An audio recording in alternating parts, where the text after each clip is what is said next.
Hey, everybody, and welcome back to the Suzette Speaks Show. I am Suzette Speaks. I've been on vacay over there in New Orleans. If you can hear it in my voice, I had a great time. I even brought back some beautiful earrings with the Mardi Gras colors. Feeling good tonight. It's great to be back. Thank you so much for watching. Please hit the like button. But I'm here also to do work. We have a show tonight surrounding single moms. And if you know me, I'm always very bashful about talking about motherhood. I don't have any kids yet, but it was my guest, let me point out, that chose this topic.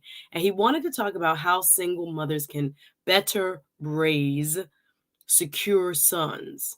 And we have a lot of people within our community in the United States in general, of all colors, all creeds. But we're going to talk today from a lens of the African American diaspora. We're going to talk about what are we doing right, or maybe where do we have challenges when it comes to co-parenting, when it comes to raising boys without a father, when it comes to instilling the values and instilling the confidence, and what we are going to call tonight the secureness in oneself that a young man has to have in order to become a grown man that can also lead his family one day. So we're going to talk about this. I want you to chime in. I want you to hit the like button. You can ask me how New Orleans was. Shout out to all my patron community, Patreon community for being with me on my adventures while away. But I missed all of you, and I thank you so much for your subscribing to my channel, for your liking, for your commenting, for your sharing, because today is a very deep subject. How can single mothers better raise secure sons? Shout out to you if you're watching on Facebook. Shout out to you if you're watching right here on YouTube. Do me a favor, hit the like button so more people can come. You know, when you take a little break, the algorithm want to act kind of funny with you. So we're combating those things. But if you're team replay, and if this is your first time watching the Suzette Speaks Show, welcome. I'm Suzette Speaks. I'm a TV host, attorney, YouTuber who loves having great conversations that hopefully make you more self-aware or give you different perspectives on life. So tonight is going to be one of those. I'm going to be in the student's chair. I won't be preaching. Hello, somebody, because again, single motherhood is not easy. I give all credit in the world to folks who are doing it well, or trying to do it to the best of their ability. It is not an easy circumstance. Sometimes you don't understand what they go through. So I'm not going to pretend to have all those answers and, come at you with the wagging finger. But I'm grateful to have Harrison Family Values, a fellow YouTuber. Check out his channel first and foremost. Is in the description. He's been on here before. We did a wonderful show on whether your standards are keeping you single. But tonight he's going to do some heavy lifting with me. Hit the like button, y'all, before I welcome him up. Again, the subject matter for tonight, if you have something to say, I love when you speak up and speak out. Leave it in the chat and let me know what you think about your personal experiences, because sometimes you've lived this. I'm only talking about it from a theoretical point of view, and I want what is hopefully a positive outcome for our future dads and future, hopefully, husbands when we're doing what is a very difficult job to begin with, having a family. But different types of families exist. And we're living in a reality where a lot of folks are raising kids on their own, be it single moms or single dads for that matter. So when you're in this type of situation, there's no playbook, there's no rule book that's telling you what to do with your son so that your son becomes the type of man hopefully someone will want in the future. And we have seen many cases where there are women who we can, evaluate, some would say criticize and say, wow, they've gone too soft on that young boy, on their child. Others will say, nah, she's, insensitive, or whether they are allowed to show emotion or not. And I've seen, on Instagram and on TikTok and all these places, examples of what are extreme good or poor mothering skills. But it's the most difficult job in the world, no matter what you do. And if you have even a partner in it, a husband in it, it can be very difficult nonetheless. So to do it on one's own, I always try to come with an idea of there's more to this than I probably can ever understand. But while we do that, I think it's also okay to say, guess what? There are some tips from a male perspective that might help you address or instill different principles, different values when it comes to how you co-parent and how you raise a son on your own. I've seen it done. Shout out to one of my aunts. I've seen it done. And it can be a critical, like how you relate to your child is so critical to what they are become as an adult.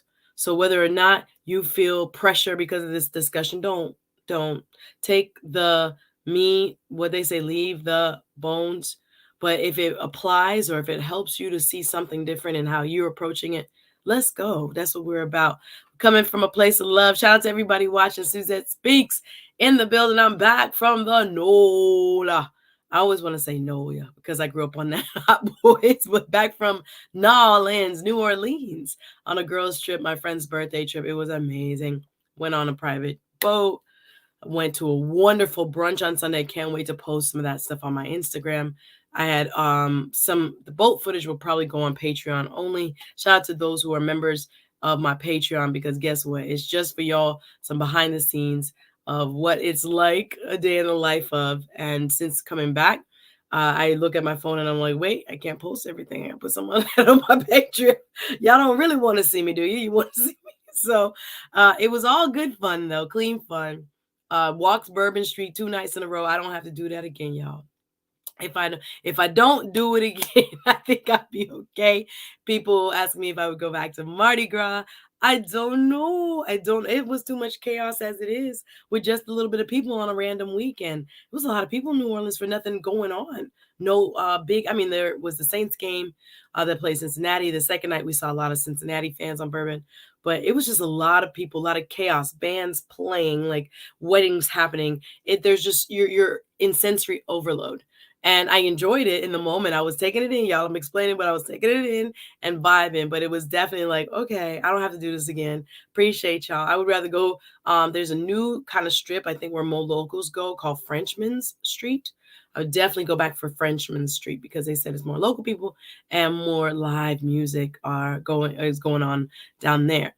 But we did the market, y'all. We did the city tour, visited Ninth Ward, visited what is it called? Lakeshore and Lakeview, uptown, downtown, business district. The only thing I didn't do, and I wish I could have done it, it was the museum district. I am big on history, I'm history buff. So the World War II Museum, they say, has the best, is probably top ranked in our country next to the Smithsonian. Did not know that. So if I do get to go back, I know what I got to do. But all in all, food, y'all going, yeah, you might challenge me, but I would give it a 6 out of 10.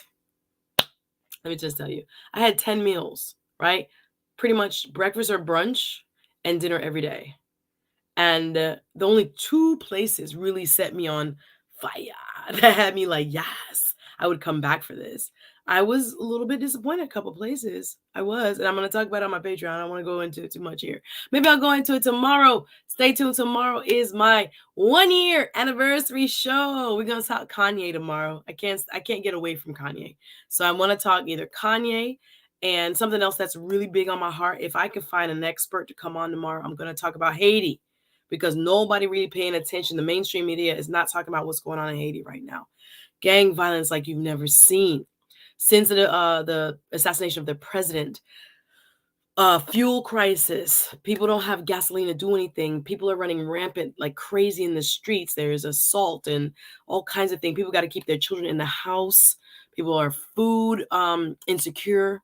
And the U.S. government just had, the United Nations just had a meeting today on Haiti on whether or not there should be some sort of UN resolution and whether or not countries like the U.S. or perhaps Canada will be sending troops there. Do we need that? Is that what the people of Haiti need? It's something that's near and dear to my heart. So if I can find an expert to talk about it tomorrow, I think it's something that we got to pay attention to in the diaspora.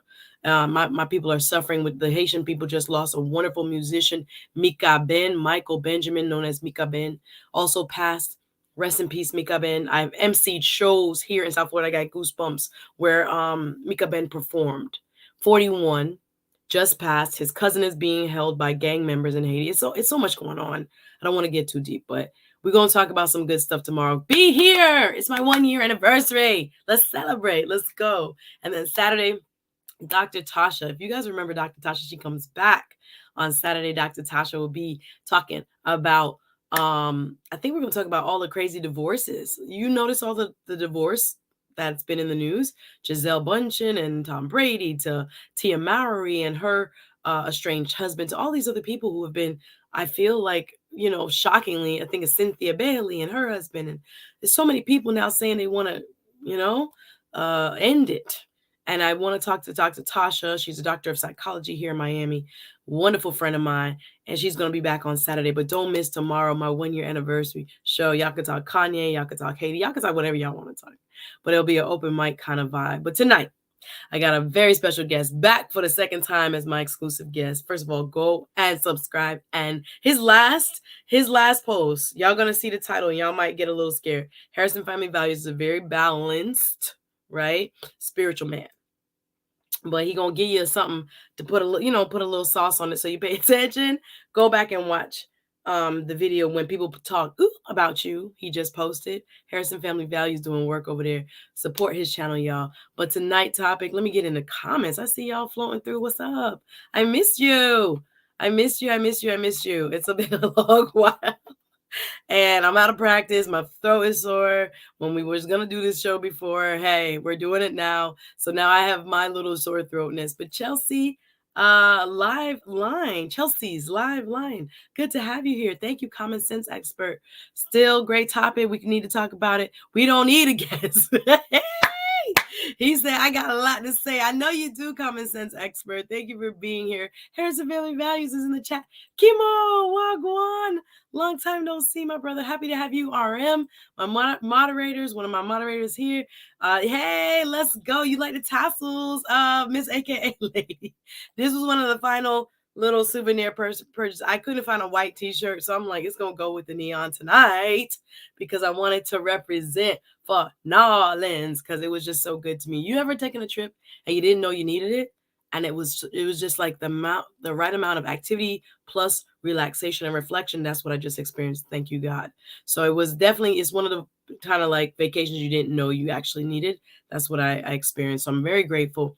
Come back kind of refreshed, a little hoarse, drinking my emergency in my tea. I'm like, I rebuke you. But I was cold the entire time in the airport coming back and on the plane. So I think it's more of that. But yes, I did make it to Acme. Girl, I was not a fan. I think we might have got a bad batch of the char grilled oysters. I was really there were two ordered at my table. My friend girl and her cousin shared it, and me and my homegirl shared ours. We both, it wasn't just me. Our end, we were like, this is half burnt. This is not even it. It was powerfully salty, the char grilled oysters. But the other end of the table was like, what you talking about? This was the best thing ever. So I'm just talking it up to a bad batch. Would not order that again. Tried to order it across the street at Felix's on Bourbon. But then Felix's took over an hour for our food. People all around us was getting food. We had to get up and leave. I didn't get my char grilled oysters from anywhere that was anything to write home about. So yes, but I'll tell you about all the other eats I had. The best place we ate was a place named Bearcat. Amazing. And the best brunch, I cannot wait to post the video, was, and I'll probably post some of it on Instagram and maybe just a little bit on YouTube here, was the Nice Guys brunch. Oh, baby. It was like a party brunch, all old school R&B, hip hop, sing along 90s, sing along 2000s, represented for Miami. And my whole table was singing along when it was the Miami section, and the music reflected as such. But we dance, we sing. That was such a jovial. I was like, even though that line was an hour and a half, NOLA, the Nice Guys NOLA brunch, I'm telling you, Black folks down the street on Earhart, it's well worth it, because even while you're waiting, you can hear the music, the DJ is talking to you, the host is working a crowd, and you're having a great time. So yes, shout out to Acme still, but it wasn't my favorite. Mika Ben, rest in peace. Here we go, says Harrison Family Values. We about to go in. Yes, glad to everybody. Hit the like button, why don't you? Showing some love. Oh, these must be your folk. That Christian Fam channel. Yeah, let's go. Thank you for being here. Appreciate the support. Everybody write in, thank you so much. Yeah, I say friend girls. I say girlfriends. I say my friend girls. Might be a Miami thing. But yeah, yes, Acme messed up their reputation. That food, only thing I enjoyed was the crab and corn chowder. I had 2 bowls of chowder at Acme.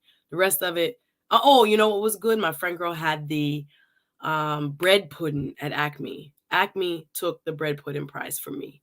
If you don't like a lot of almond, thank you for subbing. If you don't like a lot of almond, y'all get off on a tangent on mine. But tomorrow we'll talk more. Nah, Lens, I appreciate you subbing. Thank you for subbing. Appreciate y'all.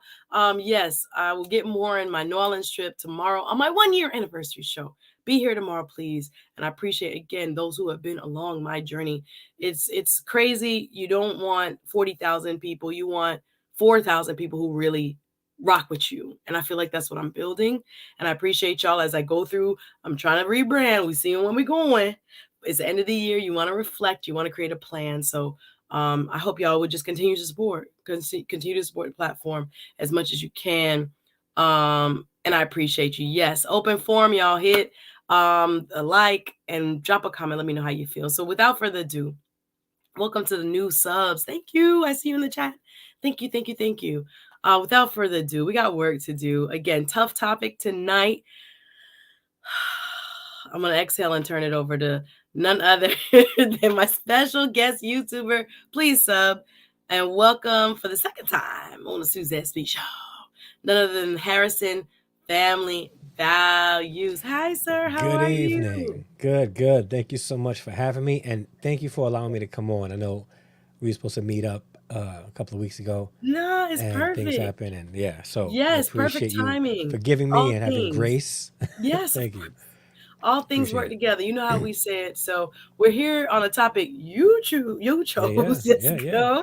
But I had planned to talk about this on my channel, but I figured, no, let me segue, tease it here, and then segue to my mm, channel. Yeah. yeah, there's a lot. Like I say, when we start speaking about women, Black women in particular, Mm-hmm. and then single moms, Mm-hmm. there's stigma, there's judgment, there's Mm-hmm. um, to me policing that goes Mm-hmm. on a lot of time with Black women and their bodies, their hair, all kinds of Mm-hmm. aspects of them. So I want to make it clear my intention for this Mm-hmm. discussion is to explore ways to strengthen Yeah. your ability, women's abilities who are in a situation where they're single moms. Yep. Strengthen your ability to raise the type of child that's going to conquer this world, that Yep. has to be very resilient and durable and Mm-hmm. loving and empathetic at all, the same time, has to show Yeah. leadership. There's so many things that we want to emphasize tonight that is not coming from a place of, well, you got to, suck it up because your kid is going to be like a lost cause. I think Yeah. for so many years, especially growing up, I don't know if you could talk about this, Andre. Mm-hmm. It was like single motherhood was like a scarlet letter, a Yeah. pariah, some place where you ain't want to be. And I honestly feel that pendulum ended up causing many of us not to even explore what we should have been exploring. We Yeah. should have been exploring it. Praise God. Mm-hmm. But the topic was yours, so I will first and foremost ask you to introduce yourself and then All why you right. chose the topic. All right. So, Andre Harrison, I have a small YouTube channel called Harrison Family Values. By day, I'm an elementary school teacher, and by night, well, yeah. Let me start off. I'm a husband, father, grandfather, elementary school teacher, child of God, a servant of all, and a servant of God, and I have a small YouTube channel. I do that, and my channel is about promoting faith, family, fatherhood, and manhood, and trying to promote that in society. And part of the discussion is talking about it from both ends. I try to be as balanced as possible, and I try not to come in to discussions biased and just with my own opinion. I have my own experiences, but I try not to let my experiences dictate how I believe, more or less, because my experiences may be unique to me, but it doesn't necessarily reflect on everybody in my demographic, and I have to understand that. So having any kind of discussion, I try to be balanced, but I try to be real as well. And in my realness, I may come off insensitive, and I'm not trying to be. I just sometimes when it's time for people to reflect, they don't like looking in the mirror. That's men and women alike, and that's including myself. Like sometimes I don't want to look in the mirror because I'm afraid of what I'm going to see. But the only way we can really bring true change is to be able to look at the mirror, see our flaws, and try our hardest to change it, not ignore it or not mask it with makeup. And that's a pun, but it's not. I'm not saying that women don't put on makeup. What I'm saying is covering our flaws Listen, sir, we with. had that show already. We All had right, yeah, yeah, all right. So, but I'm not. I'm speaking figuratively, not literally. Masking Do our men like flaws. makeup? Go back and watch. We recently did it within the last couple of weeks. Listen, That's why I had to come in, and I am seeing again the listen, comments, guys. listen. Thank you so much.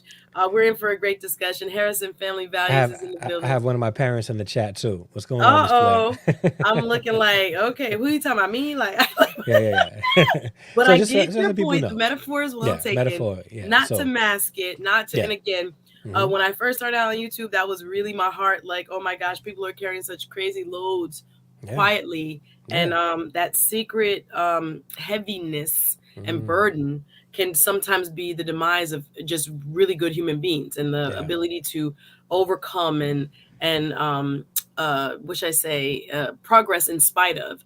Things are Yeah. going to happen. Life is going to happen. Hmm. Challenges, heartbreak, grief, all these crazy things happen to human beings. Yeah. But our resilience levels are quite different. And Mm, sometimes you need to be reminded. Sometimes you need a push. Sometimes you yeah. need encouragement. And that's just a part of the human experience. So here we are. When your cup is full, help us, oh God, to Hmm. pour the overflow into other people. Hmm. That's just where my heart is right now. Yeah. So again, coming from it from a space of like, whoa, I know you already have 10,000 things on your head, sis. And I'm talking about people who take their responsibility as a parent seriously. Serious. Yeah.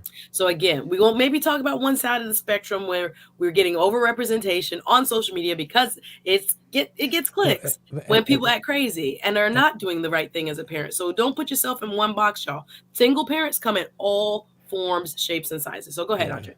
But there was something that you said earlier about the scarlet letter of single motherhood, right? Yes. I see a shift in the pendulum too. Now, single mothers are using, and I say this respectfully. Again, this is one of those things where people may say, "Dre, you out of line for this," but single mothers on Mm-hmm. Instagram and social media, pretty much now, instead of looking at it as a scarlet letter, they're looking at their child as an accessory to display on social media. Oh, So it's no longer a scarlet letter; it's something to show off. And here's the problem with that: young girls are coming up and they're seeing this and they're mm, like, okay, if I have a baby, I can just, I can pop on Instagram by showing off my baby on Instagram and us wearing matching outfits. And again, that's not a translation of what a good mother is.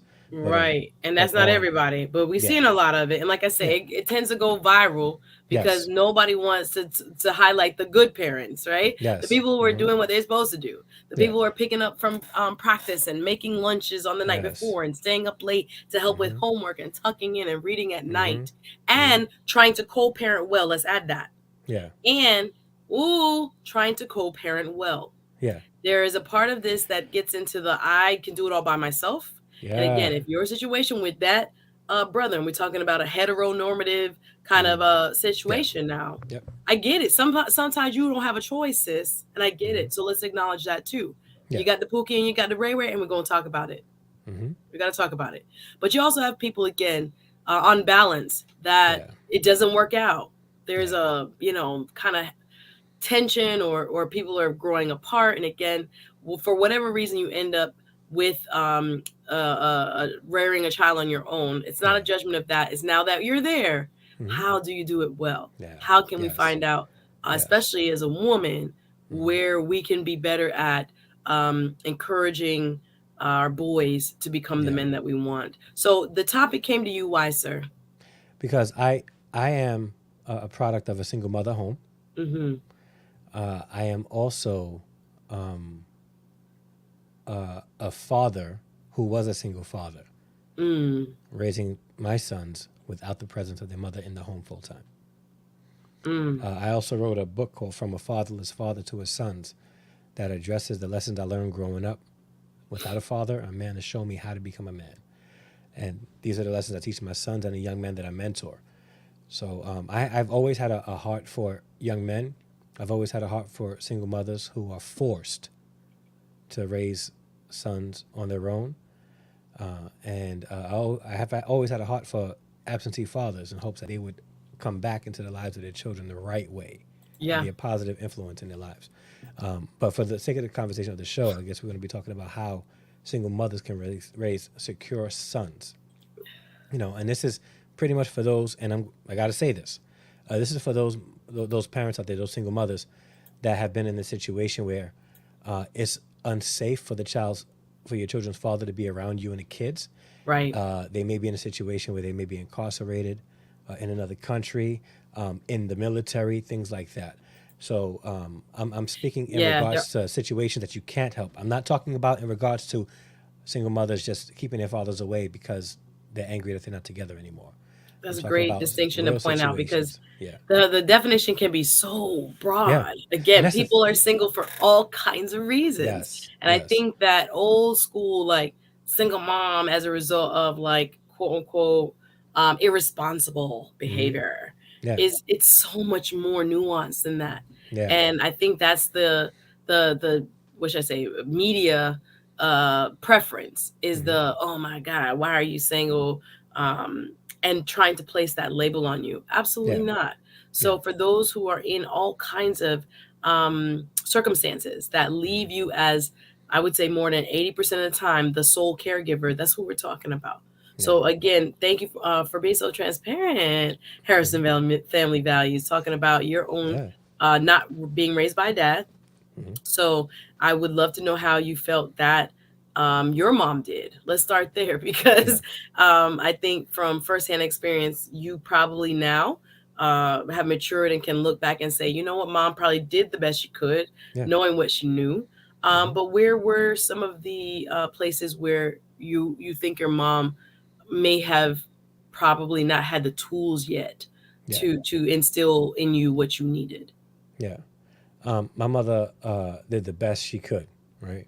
And my mother had help. My grandmother was there from, the time I was born. My grandmother was always there, and my grandmother was like sort of like the contrast to my mother. My Uh, mother worked in corrections. She was a loving woman, but she was, really there because she worked so much, and she worked so much so that we didn't like, we grew up in a.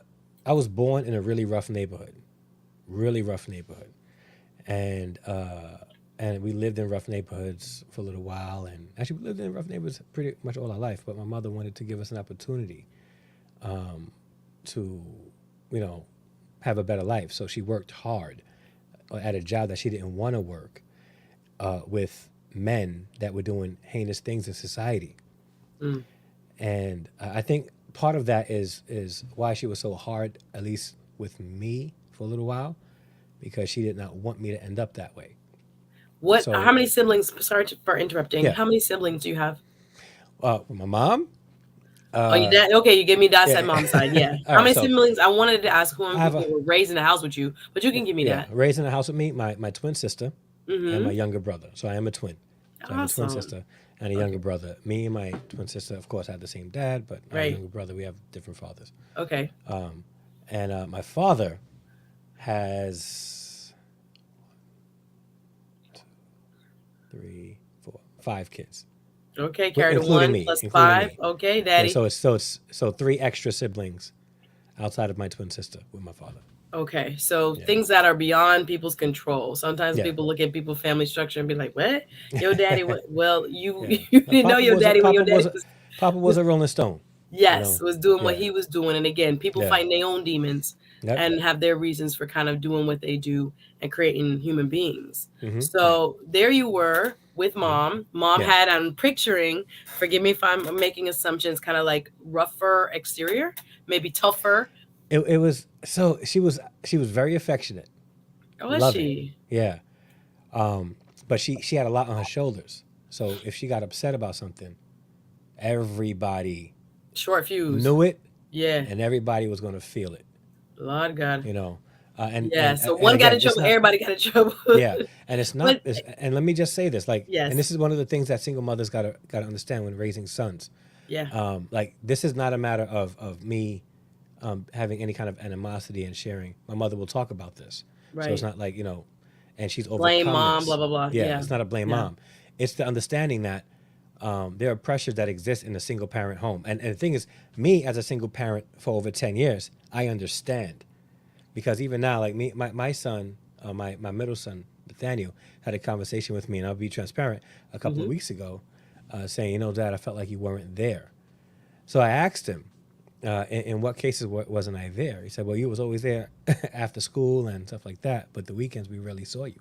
And the reason why is because I worked a job. I'll be honest, like I worked a job at a Head Start earning $23,000 a year Mm, in New York City. I had to yeah, grind on the weekends to supplement that income. of course. And I wasn't getting any help from, you know, my The mother parent. of your children, yeah. Yeah, so I had to do whatever I had to do, right? So I caught volleyball games and stuff like that, but I was extremely tired. I was also in school full time so that I can be in a position to be financially better, to provide a home for my kids, which I was able to do eventually. Yeah. So I get the pressures. I understand the pressures. And there are certain things that maybe some men don't realize. And single mothers get shamed a lot. And the shaming is sort of off putting because I get it. The balance is some women should have made better decisions with the men that they've been intimate with, But some of right? them do switch But up on you now. Come on no, now. so there's a balance. Let me go there. All right, let me go there. All right, but they don't realize that until after the fact. All right, which is why I'm a full advocate for waiting. Like people say, well, we're adults. I really advocate for waiting. Right? Oh, before your intimacy, yeah. Yeah, before you're intimate. Don't just and I do not support recreational intimacy. Yeah. I just don't Yeah. because the problem with recreational intimacy is that you want the fun, but don't want the consequences that come with the fun long term. So we got to just, but that's a whole Harrison different discussion. Values opening a can of worms. Let's get it. That's Let's a get whole it. different discussion, right? Let So me read. Go ahead and finish your yeah, point, and I'm gonna read a yeah, couple of comments. Go ahead. yeah. So this pressure that exists, right? So as a father, right? My sons felt certain things, and now I'm like me and my sons, like I take him to school, pick him up. We spend a lot of time together. Like too much. Like I call my youngest son my road dog. But my mother was also in the same situation. She worked overtime. She worked a lot. She was stuck at work and getting money so that we didn't live in conditions that she didn't want us to live in. She wanted us to live in a house. She wanted us to have things and things like that. So she worked hard. And as a result, she was under pressure. And because of that pressure, you know, anything under pressure eventually will pop Oh goodness if it gracious. doesn't have There is an outlet. So, emotional pressure, there's yeah, spiritual pressure, there's all absolutely. kinds of pressure. When you are only I think of myself and I'm like, God, I don't even have a mouth to feed yet and I feel stressed. So I can Yeah. imagine Mm-hmm. you are the breadwinner if you're the lights not on, the food and when I Mm-hmm. think about and I've emceed for organizations that address hunger and hunger issues. And it's amazing how many children go to school hungry Hungry. because Yeah. nobody's there to cook. Not because mom is irresponsible, mommy's at work. So if you are by That's it. yourself and you're getting yourself ready and you're putting yourself on the bus or Yeah. you're by like it's I'm just like these poor children If have to deal with what are adult circumstances because nobody expected A, B, and C, like having to work a job that doesn't pay you that much. So you have yeah. to work too. And Mm-hmm. so then childcare becomes an issue and all kinds of other Mm-hmm. things come into play. Yeah. Let me read a few of the comments. Miss AKA Lady, how are you? Again, I see you in the chat. Says it's very important to be mindful of your actions around your kids. The best way to Mm-hmm. raise your kids is to become what you want your kid to be. You have to create a certain environment for kids to grow properly. I agree with Yeah. that. Boundaries, says the Christian Fam channel. Hey, Mm-hmm. Miss Creative, I Jermaine. see you in the chat. She adds the best thing about COVID is the ability to work from home. When my kid gets off the bus, I'm there. The time after school and before the parents came home was trouble for the neighborhood kids. Yeah. Absolutely. Yeah. I Last school. had wonderful neighbors that put me on the bus. My mom was a registered nurse. She was out early, like that 7 a or 6 a.m. Mm-hmm. craziness. And thank God at that time we had trustworthy neighbors that wouldn't do craziness to your children. But it took a village. Both Mm-hmm. my parents had to be out the door by 6 something. And so it was like, okay, what were you going to do if you didn't have proper childcare? That's very Yeah. important. I think that plays a big role in what um, is happening when it comes to the economics of single parenthood. It can be very, very distressing. Let's see, Mr. Opposite opinion, Mr. 094 said the lack of shame is why our community is in such a sorry state. Thank you for your opinion. Like, nope, bring back the shame. Mm-hmm. I've seen switch ups, let me tell you, where I think my Mm-hmm. friends are with good guys and they all of a sudden lose their mind. Yeah. And it's not a laughing matter if it happens to you. You looking like, Lord, My friends vetted, my parents, my father vetted, my brother vetted, and Yeah. he seemed normal. But then you don't really sometimes know the full person. Hey, Ace, Yeah. nice to have you here. We're here with Harrison Family Values, talking about a difficult discussion. We're having a difficult discussion. First of all, check out his channel. Make sure you go support. We're talking about how single moms can raise secure sons, and Harrison Family Values was just sharing his own circumstances, having been raised in a house without a dad, and just talking about his mom's overall stress level. It's Yeah. not that she's bad, not that she's mean, not that she's any kind of like um which I say irresponsible person. Hmm. She's trying to be responsible, Yeah. which requires you to go get your money, break bread, go to two jobs. And oftentimes those children become vulnerable because of that.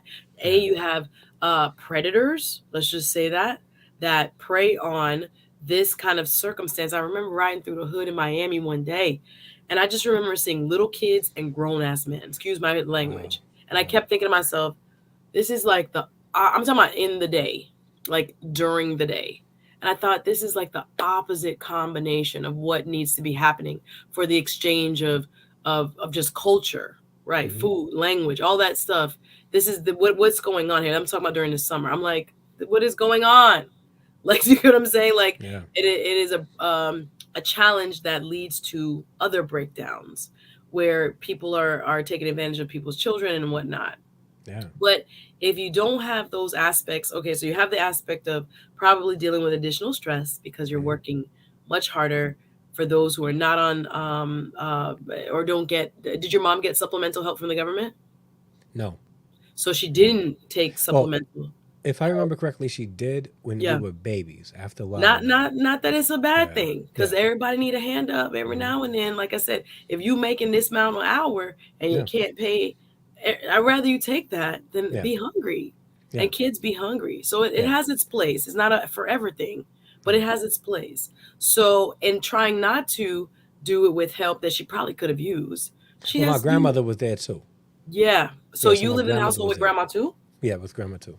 Yeah. So Yeah. what other lessons did you learn besides the fact that she had to like try to just balance the stress of Hmm. work and the stress of home life on her own, knowing that she was the I, primary breadwinner yeah. for all y'all? Another lesson I learned was, or a lesson, something that I felt. The lesson that I learned was the importance of having a male presence in the home because the absence of a male presence was felt. Tell me how. There were certain things that I had to go through alone, certain things I Mm, had to look up on my own. Certain things were happening to me that I didn't have the guidance of a man to go to for, and I wasn't going to talk to my mother about these things. So there were certain things that I was experiencing like as a that I teenager? from the time I was 10 up until the time I'm, you know, now. You know what I'm Yeah, saying? yeah, Like yeah, even now. So there's a void there. And the thing is, young girls and young boys feel the void. yeah, They feel the void. yeah. But the thing is for young men though, it's trying to we for young boys, we want to mimic what we want to be. And I think Jermaine said something similar to that in the chat. Boys mimic what they want, even from a child. That's why boys dress up and they want to dress up like Superman, Batman. Back in the day, everybody was a cowboy, or Yeah.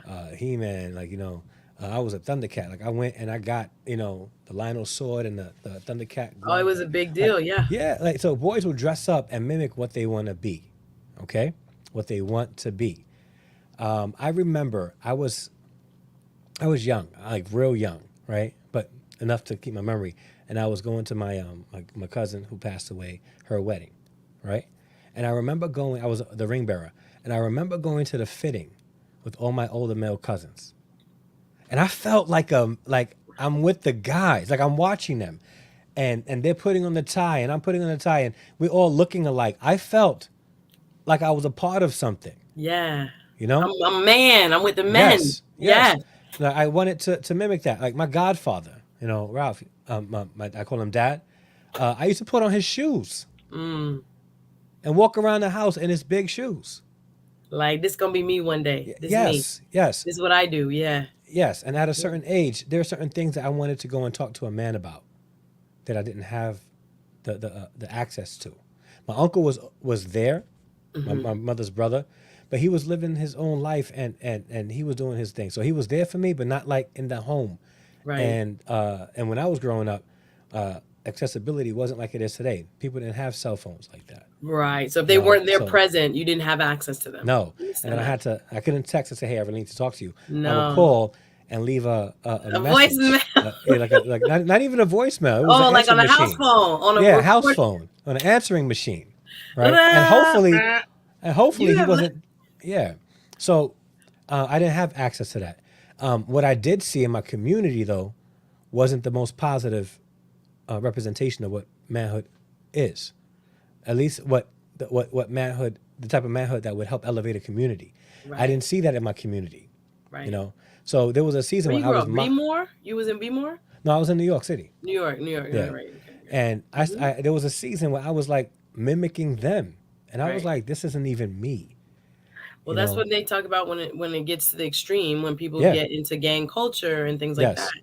It's a Yes. belonging. It's a sense S- of fatherhood. It's a Yes. brotherhood. It's things like Yes. what you're talking about, the Hmm. nurturing Yeah. aspect of parenthood, And where people identity. are lacking. Yes, and identity. Identity is Absolutely, a big thing. So you absolutely. people who don't have the guidance for somebody to like every young boy would love to have a man or should have a man to tell them when they've become a man, Yeah, right? yeah, we had that in the African cultures. Yes. Rites of Rites passages of was passages. real, Yeah. was Black. real. So specifically for So young black males in America, there is none of that. yes. The We don't absence have that. thereof is telling.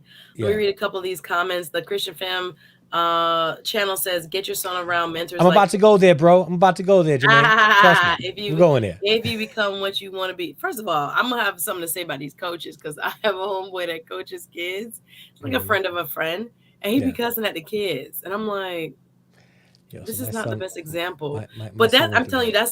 that's South Florida, Miami, Hmm. Lauderdale, Palm Beach. That's football culture, Yeah. like toughening up little boys. I'm Yeah. talking about the 5-year-olds and the 6-year-olds that during Little League are Hmm. getting cussed. I'm talking about smack out. I'm not laughing. It's shocking for people who are not in this culture Hmm. because you would look at like no coach should ever, ever, ever be cussing at children.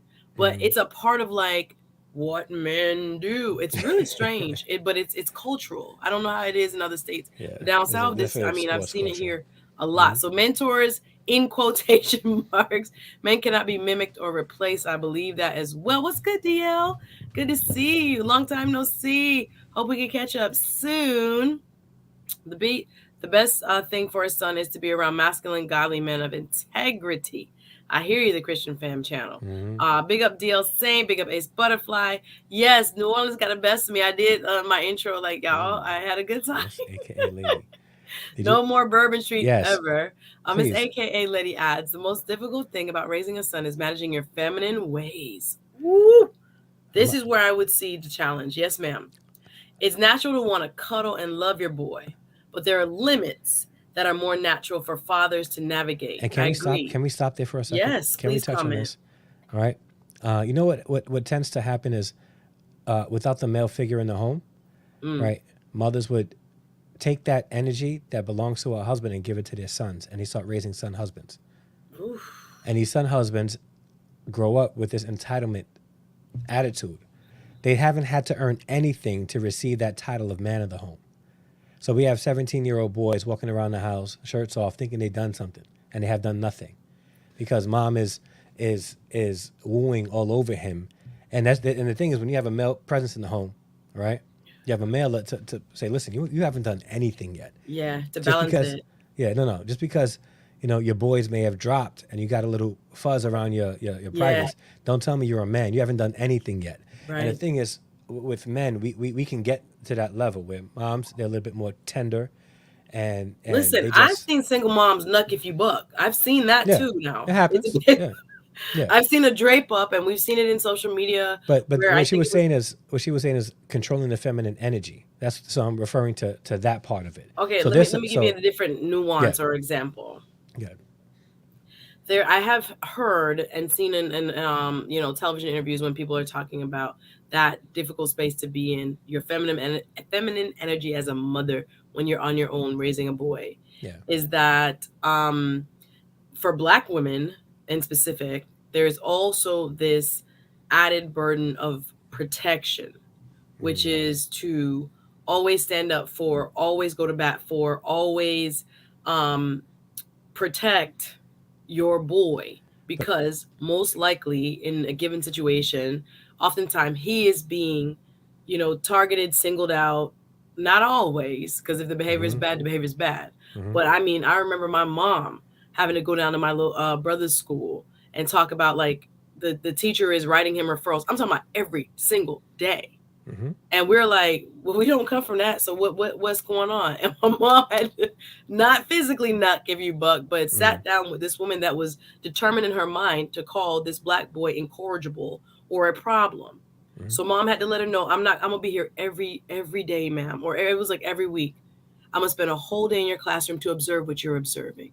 And mm-hmm. I want you to know, it was so funny. My mom had to really protect. So But that was can she? Let me be. ask you. Was she in the classroom and he knew it? No, no, no. He didn't do this while she was there. This was So after. that's why I'm asking. So she didn't do it while she was there, but he knew he was there. She was there. No, no, no. My Okay. mom, this was a whole long story. But long story Yeah. short, the teacher kept calling my mom, and I don't know why my mom wasn't getting the messages, probably because it was on Mm-hmm. those old school answer machines. Mm-hmm. But long story short, we dug under my brother's bed, and it was tons of referrals. It was Mm-hmm. never shown. So he was Yeah. being a bad boy at the Mm-hmm. at the school, but no, we don't play that at the yard. What are you Yeah. doing? Yeah. So when my mom got involved, it was very much, the tone had to be set that yes, he's probably over talkative. Yes, he's probably, trying to be class clown. Yes, Mm-hmm. but you're not going to pigeonhole him and Label him pin in. him Yeah. into someone who needs to be in the bad kids class. You get what I'm saying? Yeah. Or like he can't learn, or he shouldn't be gifted. Like, what are you talking about? Mm-hmm. So sometimes in having to wear that hat of the protector and the defender, it can look like what you're describing. Again, I'm just adding kind of like a Yeah. different layer to the son husband Mm-hmm. narrative, Yeah. that oftentimes it is not necessarily trying to. I've seen what you're talking about. Don't Mm-hmm. get me wrong. Yeah. Whereas full fledged, the child has taken in like a surrogate husband Yeah. role. You buy gifts on Valentine's Day for your kid. Like, I don't think that's Mm-hmm. bad. Yeah. That may be a bad example, but like Mm-hmm. I know what you're talking about. Or That even that he's it, you bring a guy to the house, you introduce him to your family, and he's challenging him in front of you Yes, because and your son is like, I'm protecting my mom kind of yeah, yeah, thing. yeah. But yeah, I think there's an added kind of dimension, because in our, what should I say, in our culture in the Mm-hmm. West, there's a lot of people that want to see black boys fail, Mm-hmm. and or whether it's conscious or subconscious. Yeah. So even if you're approaching it in a way of protector, it can sometimes come across as like coddling or overly like. But that's Go part of ahead. the discussion today. That's part of trying. Will that help raise secure men? Mm, And that's the question, right? If mom is always going to be there, always going to be there, right, for everything, and not giving him out. That's the beautiful thing about a rites of passage, right? Back in with our ancestors, right? They gave them a spear, right, and said if you come back alive, you can join them, be a man. yes. Moms really aren't ready to do that because they're willing to protect them. What fathers tend to do is we teach you lessons, we teach you how to survive. Now it's time for you to go and survive. Yeah. Push you out the So, nest. Let's so go. yeah, or not necessarily push you out the nest, but this is how you're going to survive. Or if you're going to stay here, you're going to help the whole community, pretty much the family, survive. You're going to Yeah. be a protector. You're going to go out there and hunt like all the other men hunt. Okay, so with a mom in that situation, right? Because I as a teacher, I see that a lot, and I see moms want to come to bat for their sons, despite their behavior, and I get it. I get it because my son was like that too, and I had to Yeah, go to bat. no, But my mom had a so draper. Yeah, go ahead. yeah, but we're trying to raise secure sons here, and having mom always there to pick Not them in up, your opinion, no. No. it's not good because Okay. that doesn't make him secure. That makes him dependent on mom, which is why we have not, and this is not everybody. So don't say, I'm saying this about all black boys. Right. We have boys of all different ethnicities still living in their parents' basement, addicted to video games, Mm, dependent on their parents' income mm, for their mm, mm, survival mm. because they weren't taught how How to to be secure in hunt. themselves. Yeah. Yes. No, it's true. You bring up a valid point. Thank you for that. The common sense expert challenges me, says nothing wrong with cursing them out. Them kids on the little Well, and league let me say that. Let me say, and that's the within thing. reason. Oh my Yo, God. listen. My son's basketball coach is a former D1 player Yeah. and coach, and she's a female. Last week Mm. she cursed him out. Last week she cursed him out. How old is your I'm son? 15. He came home. He was Well, like, Dad, like she cursed us out. Like she didn't have to do that. She OD'd. I said, what happened? Well, we were fooling around in practice, and da da da. I said, I'm a Christian, and I would have probably not cursed you out, but I would have went in on you guys. it's Like, heavy, you but kidding I'm me? talking about 5 and 6 year olds. I don't like to Yeah, I get see it though. it. I It get hurts it. my I get it. Yeah, feelings. yeah, yeah, I'm talking about they be dragging them and like, yeah. I'm Right. like, the little boy could Yeah. have even walked I good with a think. Yeah, helmet. yeah. I feel you Y'all on mad that that. he missed a tackle and y'all yelling at him and cussing at him? Yeah, yeah. I He feel can't you even on see that. through the helmet. Like, what are we doing? Yeah, yeah. I But feel you on that's that. the But culture. Yes, the yeah, Christian fam channel says I see a lot of cussing at the kids here in Texas, but that just depends on the league. yeah, We yeah. have no regard. I'm Yeah, talking about he little lives kids. he lives in the Bible Belt, so them Bible Yeah, Belt coaches they still be don't cussing care. I and be going to like, these church are praising God. children. But I guess again, I might be the coddling mom. I don't know. Yeah. What's up, wonderful 34? DL say on the super. Thank you so much, DL. Showing love and support. Said you got to witness men's business. Exactly. Nothing to see here. Move along, man. Leave this to us men. Hmm. I do believe that because I remember a couple times my dad draped my brother good. Yeah. Woo! And I was looking like, Hmm. I'm glad I don't have to take that. I mean, they argued over, things like haircuts. My brother wanted to twist his hair. My dad wasn't having this, but little stuff like that.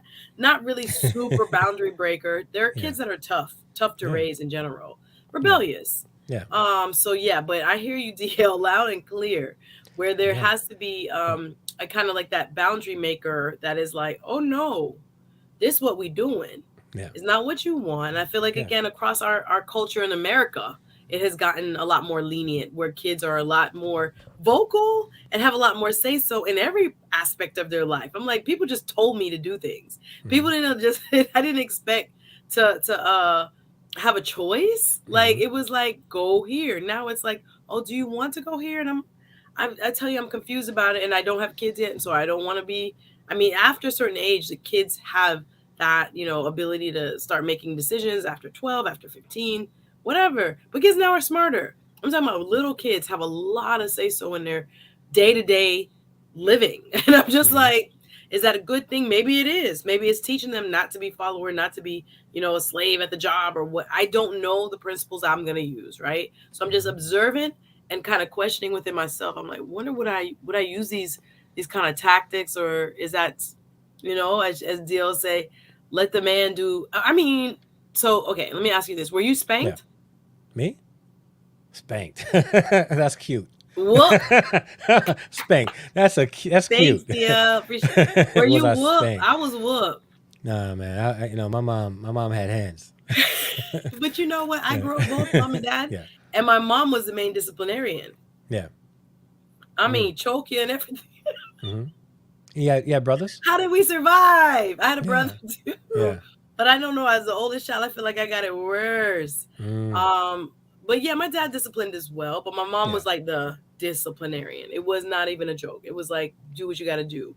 Yeah. But I wonder when it comes to balance. So Hmm. how would you recommend just leaving them out there when it comes to balancing It, that feminine energy? well, it's a matter of raising secure sons, right? So they're gonna have to make certain decisions for themselves and understand that your actions are gonna have specific consequences. And mommy is not going to be able to save you from these consequences, and mommy shouldn't. You know what my mother once told me? Mm, She worked at the correction, in corrections, right? And she had pretty much people in correction who she was. And she told me, if you ever get arrested, right, and it was something that you actually did, I'm gonna let you sit in jail. mm. I'm gonna let you sit in jail. You need some lesson sometime. No, Yeah. I hear that. And And and and the thing is, like, what we tend to do is with our sons is we don't teach them that there's responsibility. That we don't teach them responsibility in the sense that there's going to be consequences for your actions. Things are going to happen to you if you do this, right? Or whatever actions you have will have consequences. You can do good things and have positive consequences, or do negative things and have, or bad things that have negative consequences. Understand? yeah. Yeah. that I can't save you and I won't save you Mm. from all your negative consequences. And your sons need to know that. They need to know that mom's not going to be there. Even Because life as is not early as gonna the age be, of, yeah, exactly, even as early as the age of 12, you know, mommy's not always going to be there if I mess up. right. So let me not mess up. If you give somebody the cushion, right? So let's say if I know, right, that there's going to be a net over a cliff, I may be more inclined to jump over the cliff because I know there's a net there protecting me. Yeah. Jumping over a cliff is not a good thing. No, but I know you But gonna if there's catch a me, but net, I'm yeah, you'll catch me. Yeah, I know there's a net there. oh, If I don't know yeah. there's a net there, if my No, mom you're tells not gonna me do it. that the net's not going to be there, I'm not going to make a dumb decision like that. Exactly. And No, what our I hear sons are you on doing that. today, yeah, what our sons are doing today, majority, and I'm not saying a lot of them. I don't want to say majority. I don't want to say, Right. uh, It's evidence yeah, that, yeah. yes, it's happening. Is that they're doing certain things, and here's one of those things that we got to put the mirror in the face, right?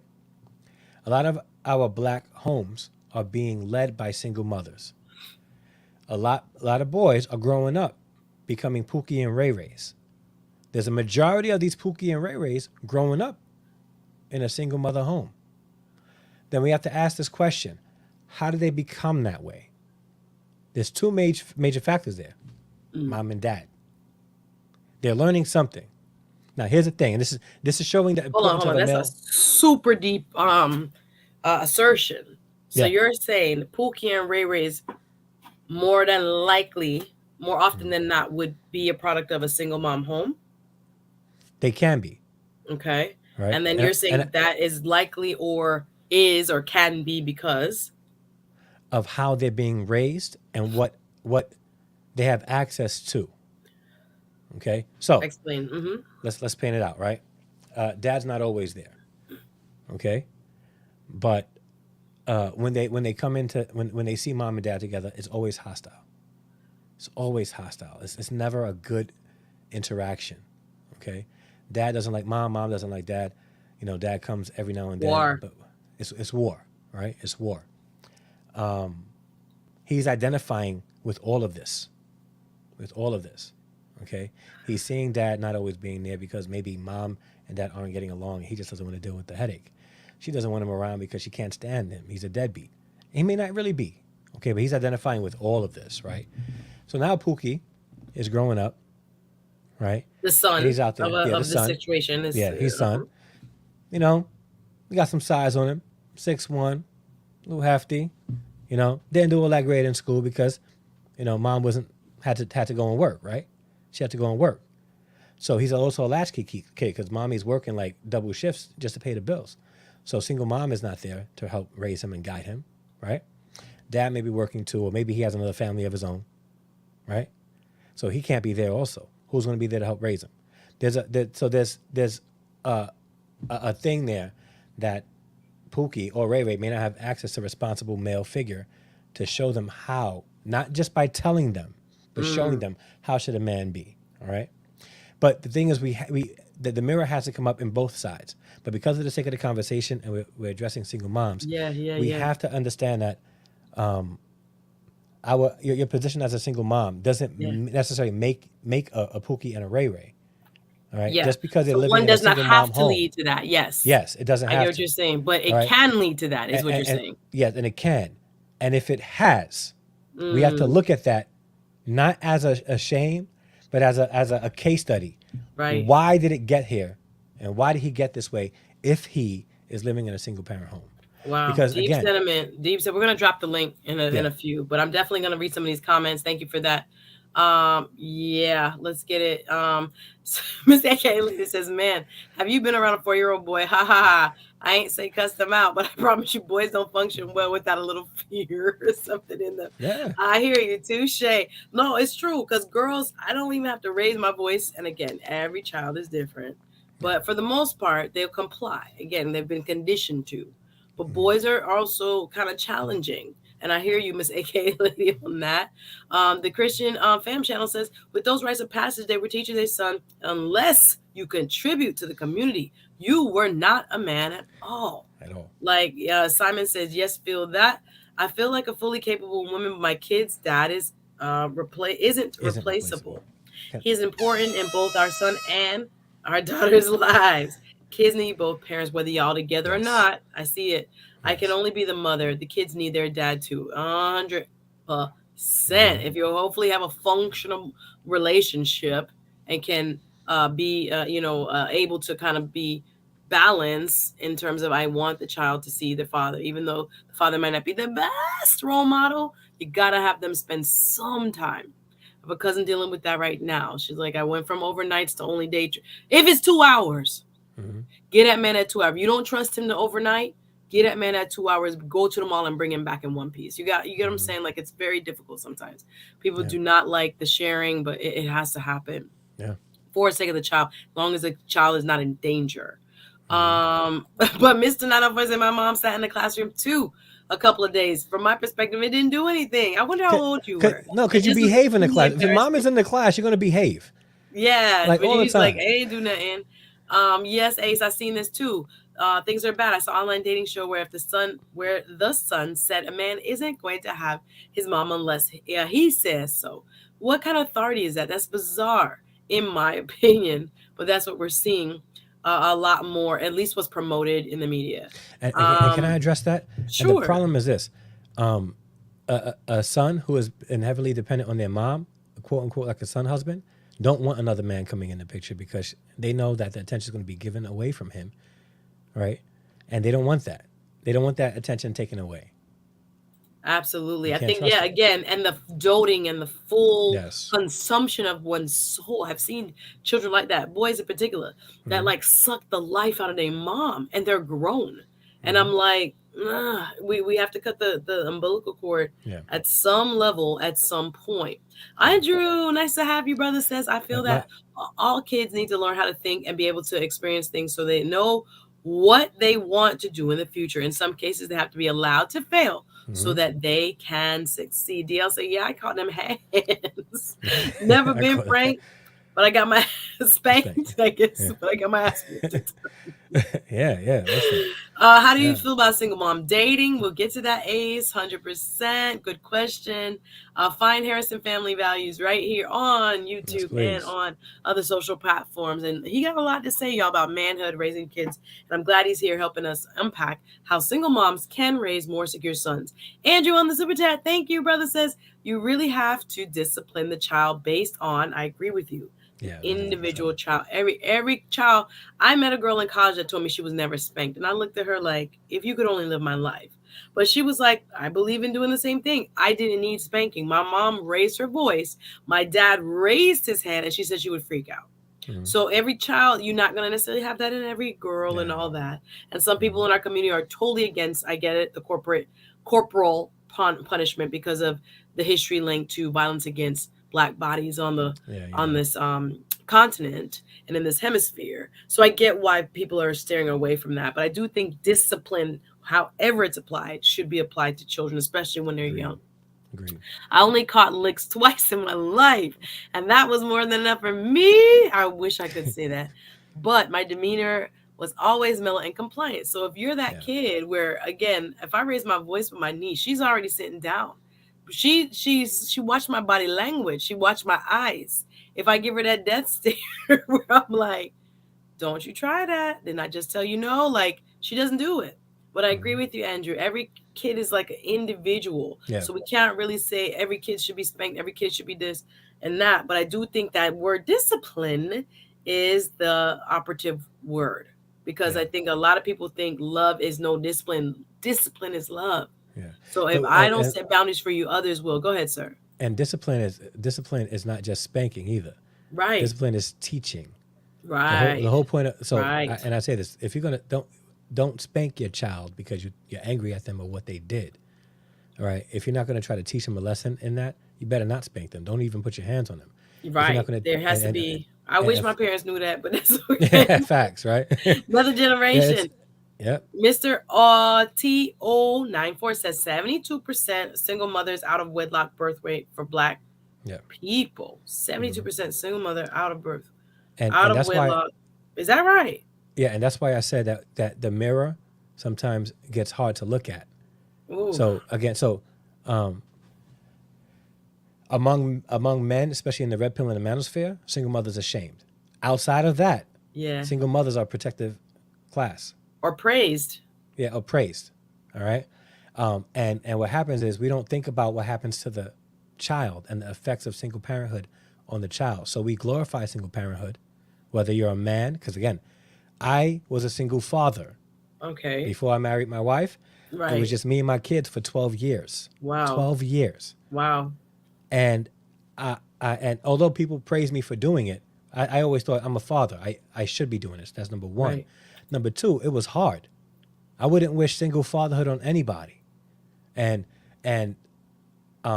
me and my ex-wife would have never worked out. Right. But I missed the female presence in the home. Right. My sons missed the female presence in the home. There's a balance there that exists for us to really raise children in a secure fashion. Raise The adults, yin and the man yang. female. Yes. And different And what should I say, couples handle it differently. yes. But yes, the So, balance needs to be there. and that's why I said to you in the chat, like single motherhood is not a vibe. Single fatherhood is not a vibe. Like it's not, it's not, it really isn't like, yeah, I can do this. And I think women go out there thinking that because they make No. money. It's stressful. No, When yeah. I watch my friends who are single, I'm not like, ooh. No, yeah. It's stressful. Yeah. And it's just you.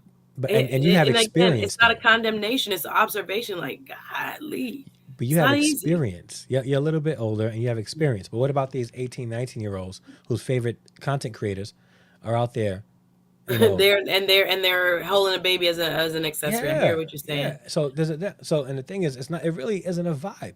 Right. It's not a vibe. But just because a single father or a single mother could make upwards to $250,000 a year, just because it doesn't matter how much You mean money from you child make. support? That's what you mean? No, just let's What do say you they can mean? do it. Let's say they earn that much. Oh, say they earn. I was like, where are Yeah, they making I'm saying $250,000? let's say they earn that much on their own. Got it. Let's say Got they it. don't need child support and they Yeah, go yeah, into they have a child and they say, I can do this by myself. I don't need a man to help me raise this child. They're doing that thinking that they have enough financial backing to do so. And that's a fool's game, because to think that finances is going to help you raise a child Two to different become a things. secure adult, 100%. you're fooling yourself. Not Right. only are you fooling yourself, you're gambling with your child's life. Yeah. You're gambling with their life. Mm. All right. And and I'll give you an example of that. All right. Let's take a look at 50 Cent's son. Yeah. DL just put, yeah. The nerve of him saying that he cannot live off of $6,700 a month, even in New York City. The nerve. Crazy. Money. He's See, and that's the thing. 25. I think I read, is he 25? He might be. I don't know. But him saying that, right? Know that. But again, all right. What if 50 Cent was an active participant in this young man's life? Right. Would he still have? And I don't know for sure. Right. But we can make pretty safe assumptions that if he was interviewed and he had his father in his life, he's not Right. going to say $6,700 is not enough to live off of. That's entitlement. Yeah. It's crazy. Let me see. How old is 50 Cent's son? Let me just make sure it's right. 26. Yeah, 26. And here's the thing. Here's what I'm talking about, right? Yeah. Why is a 26-year-old man trying to live off of his father's income? Well, he looked at him as a multimillionaire that made his life, so he should make the son's life easy. Well, lots of comments there. Go ahead. But do you see how Yeah, the mindset. raising a secure man is important? Because if he Absolutely. was secure, right, regardless of the millions, maybe billions that he's probably earning right now, right? If you're secure in yourself, you acknowledge what you bring to society. And it doesn't have to be your father's millions. It has It's to be what you bring, contribute. Yeah. what you contribute. Secure adults, male or female, bring something to society. They add something of value to society. And I'm not talking a KS talking point. I'm just saying it is what it is, Yeah. right? Yeah. And that's what we're trying to do ultimately, to Yeah. create secure sons. Right. And when you and actually, he would be a good case study. I wish I could. I was thinking about talking I about him may- Saturday, but Yeah, I think and Dr. still do Sasha, it, we're going to still talk do about other stuff. Yeah. Y'all, we enjoying the conversation. I'm going to drop the link. A says there's corporate Pookie and Ray Ray's too. I disagree with the guest. Men making money are some of the worst Pookies. We got to define the terms. Yeah, we When you say Pookies and Ray Rays, what do you mean? Me? Yes. Pretty much, deadbeats, like people who Men who are out there- users? No, I won't say that. I'll say men who do not who don't like to be held accountable and who are not responsible. I'll Okay. blanket it there. Okay. I'll blanket it there. And there's Pookie and Ray Rays on different levels. On Absolutely. different I levels. agree. So They're not all yeah, hood. There's yeah. some Pookie and Ray Rays And up in and, the and the thing C is that suites. Yes. there's some that choose to be so, Yeah. right? Yeah. And the thing is, they can be. And now we're getting off the topic now because I was only referring to single parents. But let's say look at behavior. We're just talking about behavior and behavior science. Conditioning contributes to how people behave. Okay, so let's say you have and this is just a little bit off the topic. You have a young boy who grew up in a two-parent home. That's pretty solid. A nice Christian family. They went to church. He was a part of their youth group, right? All that stuff. And he goes to college. He goes to Howard University. All right. He's never had any freedom like that. He's away from his parents. He's a strapping 6'4", muscle, slender build, handsome, right? And now he's around all these girls. These girls are giving him all the attention in the world, and he don't have to do anything to earn their attention. They're just giving it to him. That is a real situation. Yeah. That's a huge formative part of a young man's life. So now he's starting to realize I don't have to do anything for women for me to get their attention. That's Mm. conditioning them to be corporate Pookie and Raries. He's going to earn that degree from Uh, Howard. He's going to wow. be a lawyer. He's going to do all. Wow. He's going to add even some sort of value to society, but not want to be responsible to his legacy Oof. or to the ladies Oof. he's with or the children Teaching. he creates.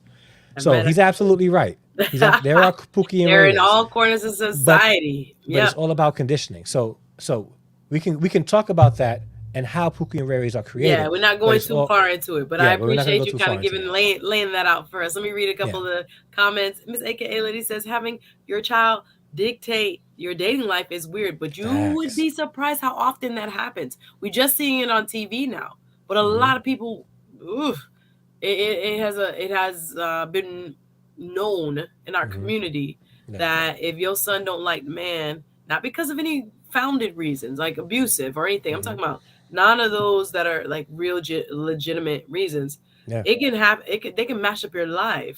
But that's the whole thing about raising. If you have a secure son, and you're raising your son as a single mother to be secure, he's not going to be insecure when another man comes into play. Yeah. He's gonna be able Oh to no, he wants a he knows his challenge place. because he's afraid. Yes, Absolutely. Absolutely. a secure young man understands his place in the home. He understands his place in the home.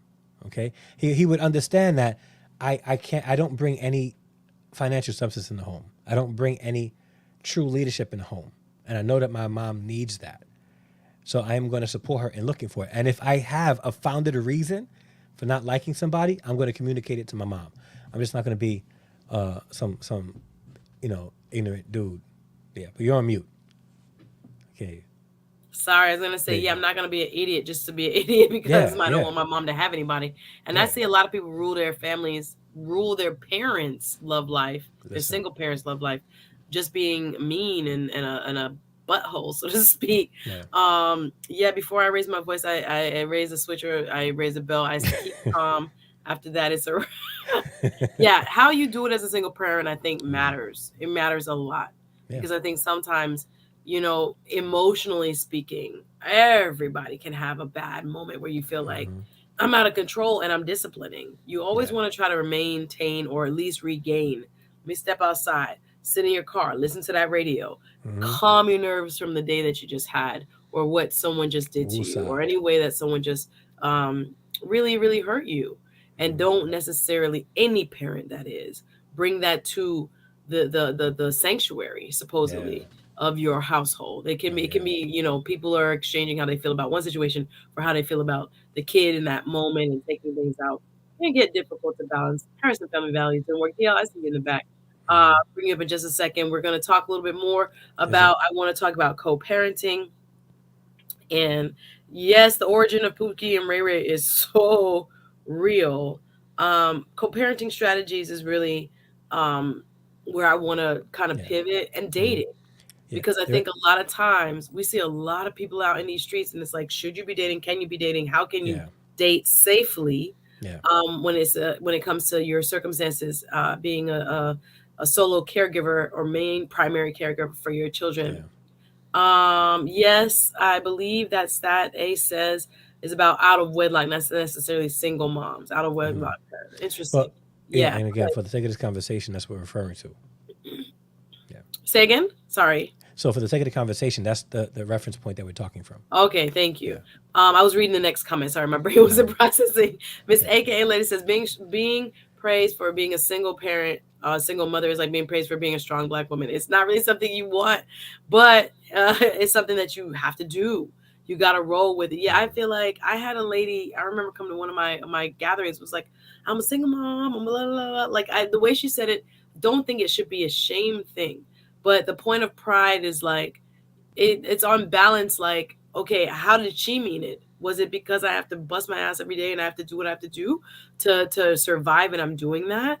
Mm-hmm. But I think again, there's a fine line with how the And kids interpret that, yeah. and how now it's being passed on. Maybe you don't need a man, you Yeah. shouldn't rely on a man, or you don't Yeah. need any kind of um, secondary. I don't want to call it income, but just no one to have your back. It's almost like you're Support. We being just call it conditioned support. now to be your own person, Yeah.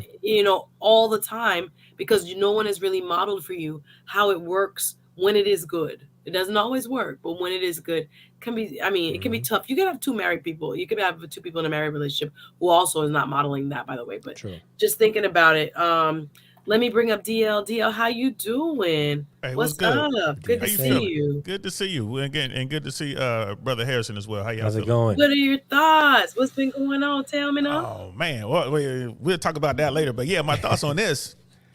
My thoughts on this, and for brother Harrison, I got a question. Earlier you mentioned that single mothers are shamed by the RP community, like the manosphere, Yeah. and I was wondering exactly what you mean by that, because I mean there are those who shame, single moms across the board, but on the RP side, I hear a lot of men will discourage it, like don't do it because it's a bad deal for you as a man. Could be, not always, but it could be a bad deal. And then in one of the chats, I see this because people talk about, well, how do you really fit in? You have no legal rights, but you have a lot of financial, let's say, exposure. And if it doesn't, if it doesn't work, you can't even, after you created this bond with that child, you may not even have access to said child. So I hear a lot of that on the RP side, and it kind of makes sense. It's like, I'm not anti-stepdad, but men need to understand what they're getting into. And on the RP side, especially, they're talking about the strategy, like more of a female strategy, because you want to get that provision and you still want, the strategy is different for a female versus a male. And then if you're a parent, a single parent, male or female, your strategy is even different from that point forward. So when I heard that shame, I was like, I don't think it's just a red pill. No, it's definitely more than that. But I have heard shaming coming from that community. And I'm not saying that's all they do, because I think a lot of what they say makes sense. It makes sense. But we can't say that people in that community don't shame single mothers or make fun of single mothers, or if there is a situation online where a single mother is being exposed about a shortcoming, that they're not going to do videos about that as well. It happens. It happens. But I do hear the other side of that also, where they discourage it, which I discourage it too. I said before that that I am one who do not encourage recreational intimacy, because it can lead to a lifetime connection with somebody you just wanted to get a 5-minute nut off. Oof, child, that'd be the worst. Child, I So don't yeah, even. and that's the thing. So which creates a lot of single mother homes. I'm not talking about those that's been divorced. I'm talking about which creates a lot of single parent homes, and that's not a good thing. That's not a good Okay. thing. Point But well yeah, taken. Y'all, I have to take a bio break. I'm gonna bring up Mr. 094. Y'all keep We'll keep talking. it I'll be rocking. right back. yeah, We'll, yeah. we'll, we'll keep it rocking. So, Mr. 094, how you doing? Unmute yourself. Good to see you, brother. Hello, hello. What? Good Hey, evening. I'm All doing right, give me good. 2 minutes. Yep, All yep. right. so brother Harrison, I'm glad to be on the panel with you, bro. So, Yeah. Single mother. Here's my thing with single mothers. You know what I mean? I think it's great. It's hard for me to talk about single moms without talking about the family court system. It's hard to separate the two. I think as a society, we have created this situation that we find ourselves in. You know, when you look at it, like, okay, if I had all the choices and I had all the benefits, i.e., I know if I go into this family court system, I'm going to get some sort of payout. You know, I'm gonna get some resources. Why wouldn't I do it? So, what's your stance on that, or what's your take on that? So, let me give my experience a little bit, but I'm not gonna just address that from my experience. I received child support. You know, I had custody of my kids, and I think a big part of that is I went to court first to make sure that my kids were stable.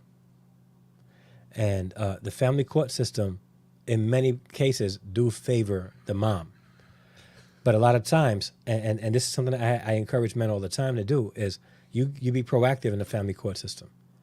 Don't wait for the child's mother to take you to court for child support. You go, or custody. You go and determine that from the jump. From the jump.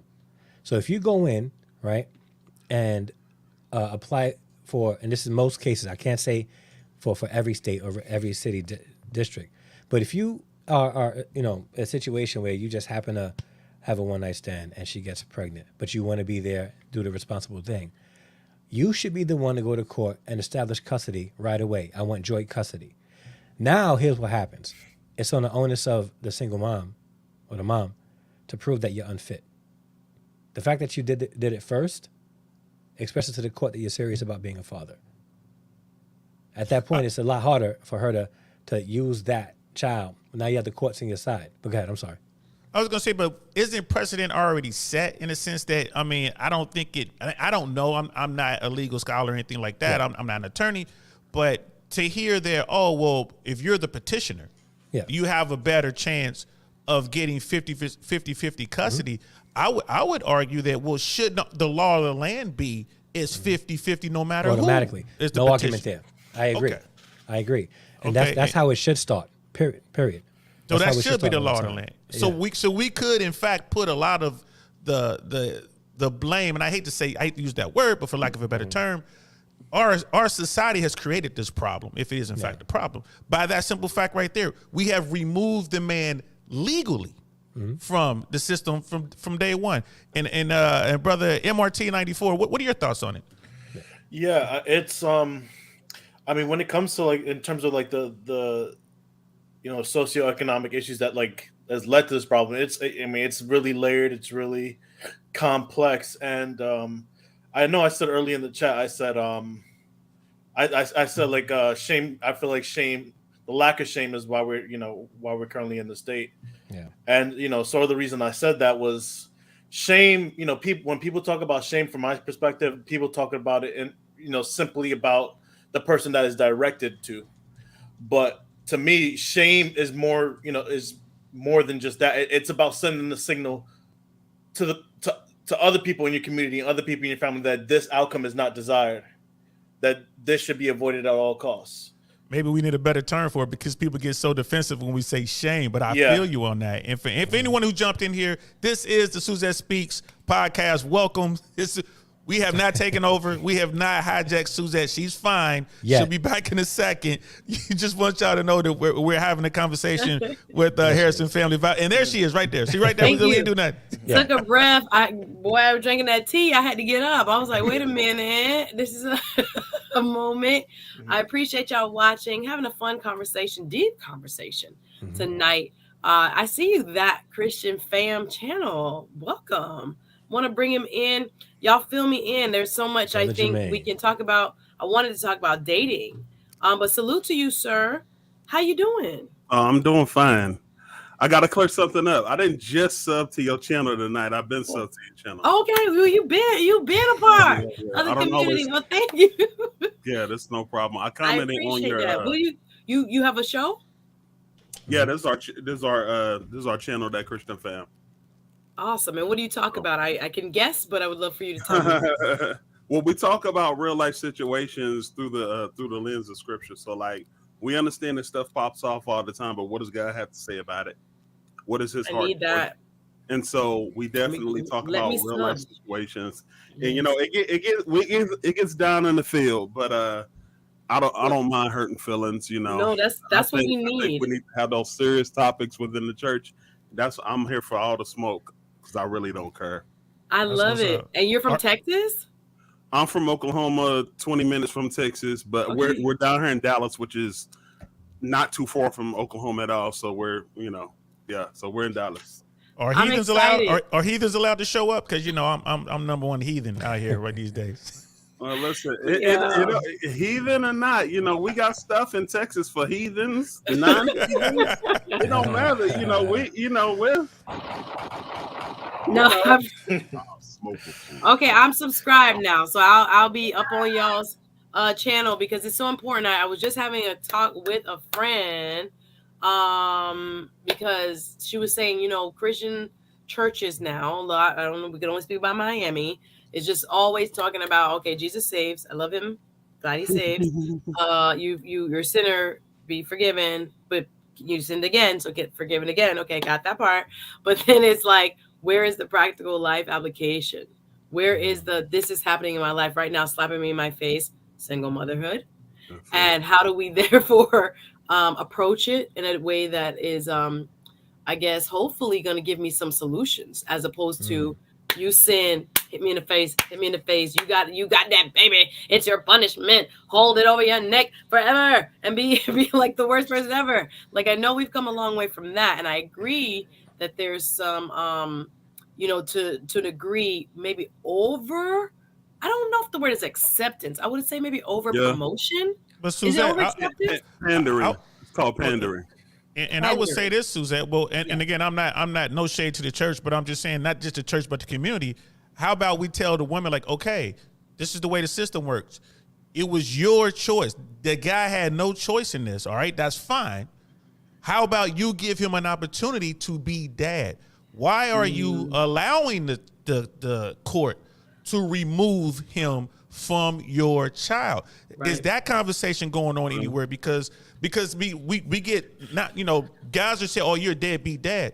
But when you really get into it, you start to peel the layers back. Like, oh, he wasn't even given an opportunity. How do we know? And then you find out, oh, he's taking care of these kids over here, but not that kid. Why not that kid? And I think like people forgot like what marriage is really about. Like the biggest benefit of marriage is for the kids, period. End of story. It's not about the vacations. It's not about, all that other aesthetic to it. It's about the kids. It's about The creating a structure, legacy. creating a structure to raise your kids and provide them the best result. And I think that gets lost in the conversation of the importance of marriage. It gets talked about more in the context of the husband and wife, and not the children that are going to be a product of that. True. Well, nowadays, Go ahead, that Christian fam. Mm-hmm. Well, nowadays, what you see is this has always been the case with most men. Men want families for legacy. Women want families for bragging rights on social media. Hold up. So, Excuse me, DL. Can I get some shots fired, please? Because that hurt. We only want the family to put it on the picture. Everybody.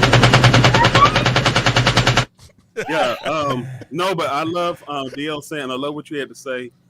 Because on our channel, I did a whole series called Beware the Pseudo-Christian Woman. And what that really means is pseudo. People thought I was saying sway. No, it's pseudo. Pseudo is love What's our a people. sway Christian woman? Yeah. What's a sway I want Christian? one. What is that? That's A what's Louis smooth. Vuitton? What's a I sway? think that's from She the gotta be Louis smooth store. one. Yeah, pseudo, fake, phony, unauthentic. You ain't real. That's what that is. And so basically, you would have. That's what's going on in the church nowadays, and that's why we really love to talk about it. They want family or a man for social status, not to build community. But one of the things that's going on in the church. This is why I love talking about that on our channel, is because you have a lot of pandering going on in the church. So, and like you said, why don't we tell these women, why don't we teach these women, some responsibility with this?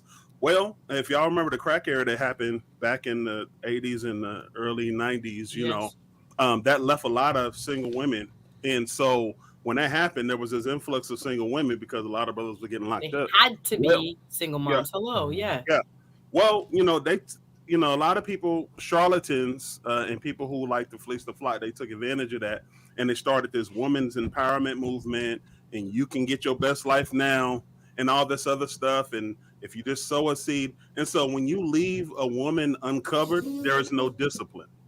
And I know that sounds horrible, but the financial discipline was lacking. So they could come in like a wolf in sheep's clothing and say, single mama, if you sow a seed of such and such, you're going to get this, you're going to get that and the other. And so instead of hold it on, being, that's the woman's fault that we got wolves in sheep's clothing. no, Trying to be the pastor husband to hundreds of women.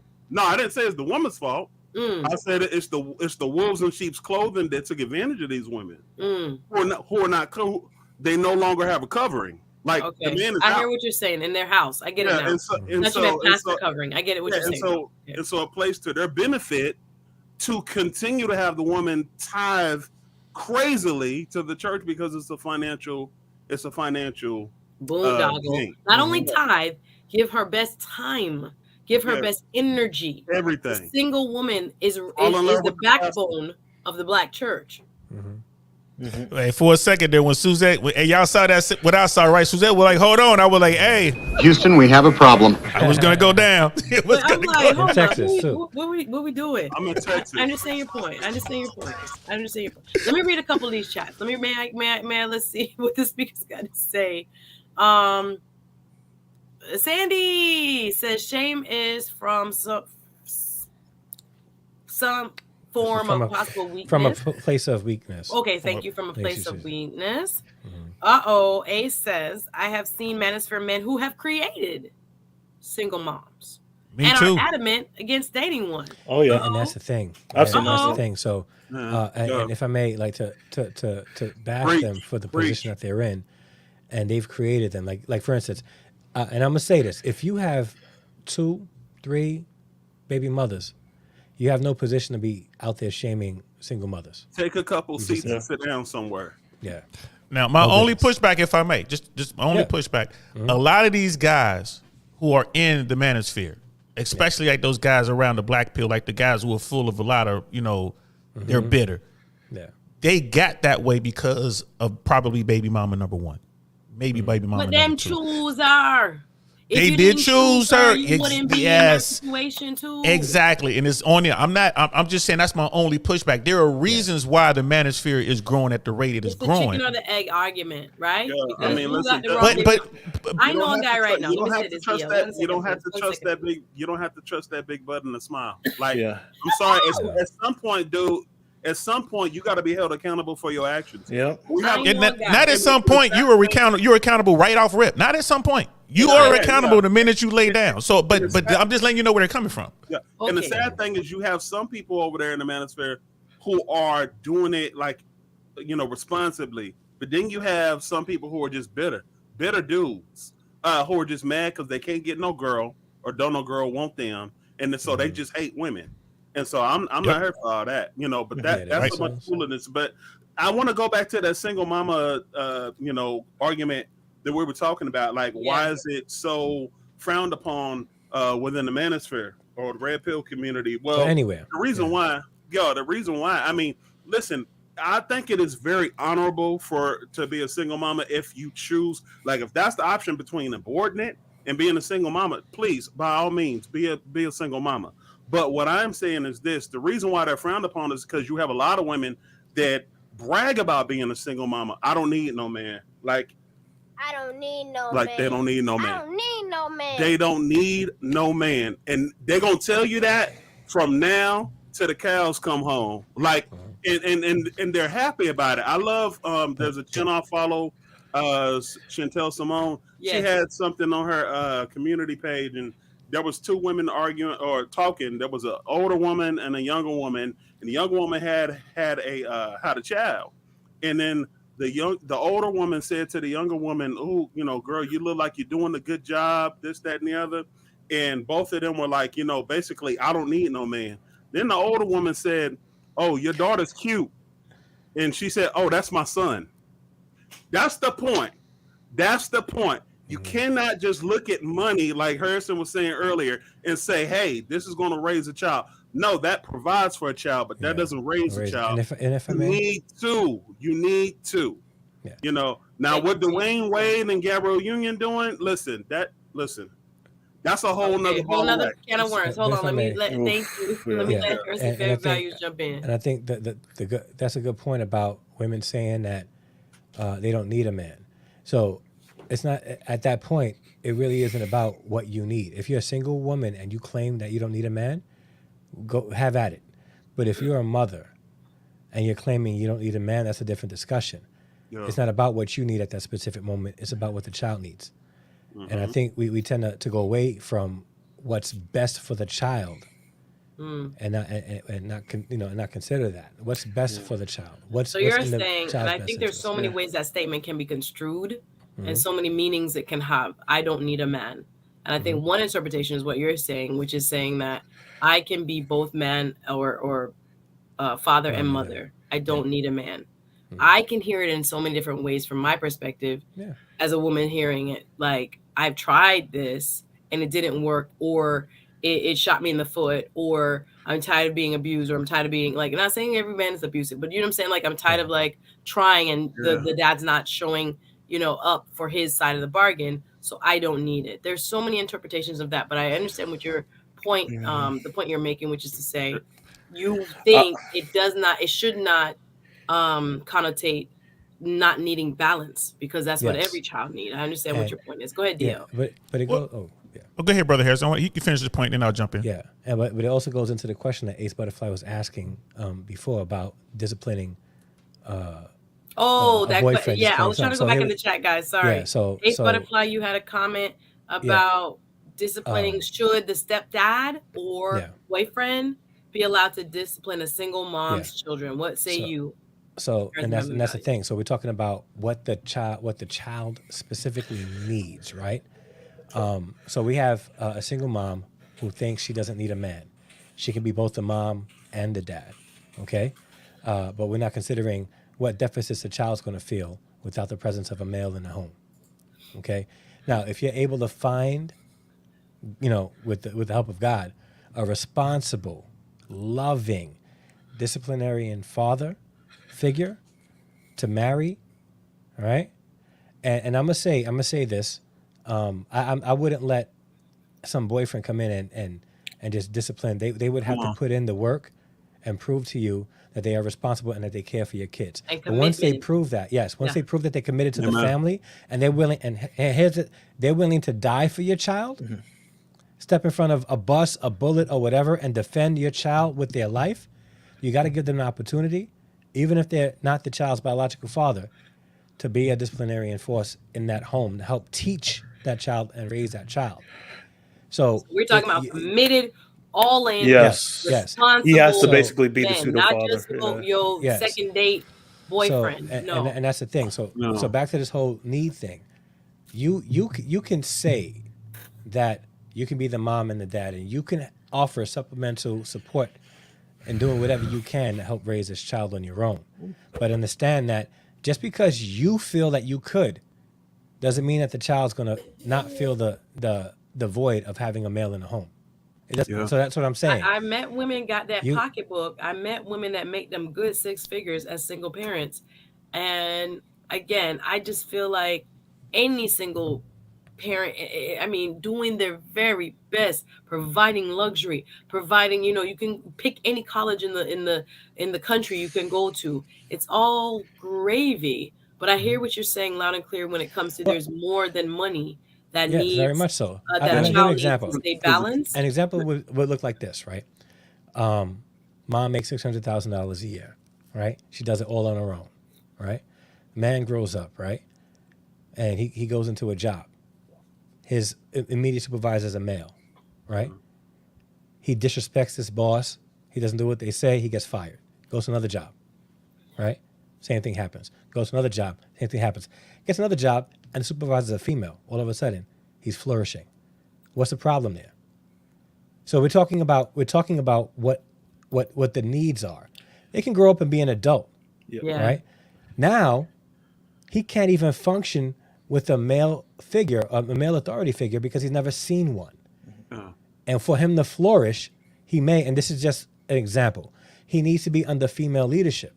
That's an issue. So we may say, okay, he's flourishing, all right? But if he can't if he can't relate to a male authority figure, Yes. how would he be balanced and secure in society? It doesn't create a secure adult. And for the sake of the conversation, we're trying to raise secure men, right? That means that a man who is secure can see an older man, offer No, respect, I receive the had a guidance. pastor say that too. Yeah, A go ahead. man is not a man if he cannot cut the mustard with other men. I totally believe that because Listen, he's not been around. He doesn't know. Yeah, listen. DL agree. has to run. Agree. I'm gonna let Agree. DL make a comment Yeah. before. First of all, to Chef with 100 on the super guy. My gosh, thank you so much for the support.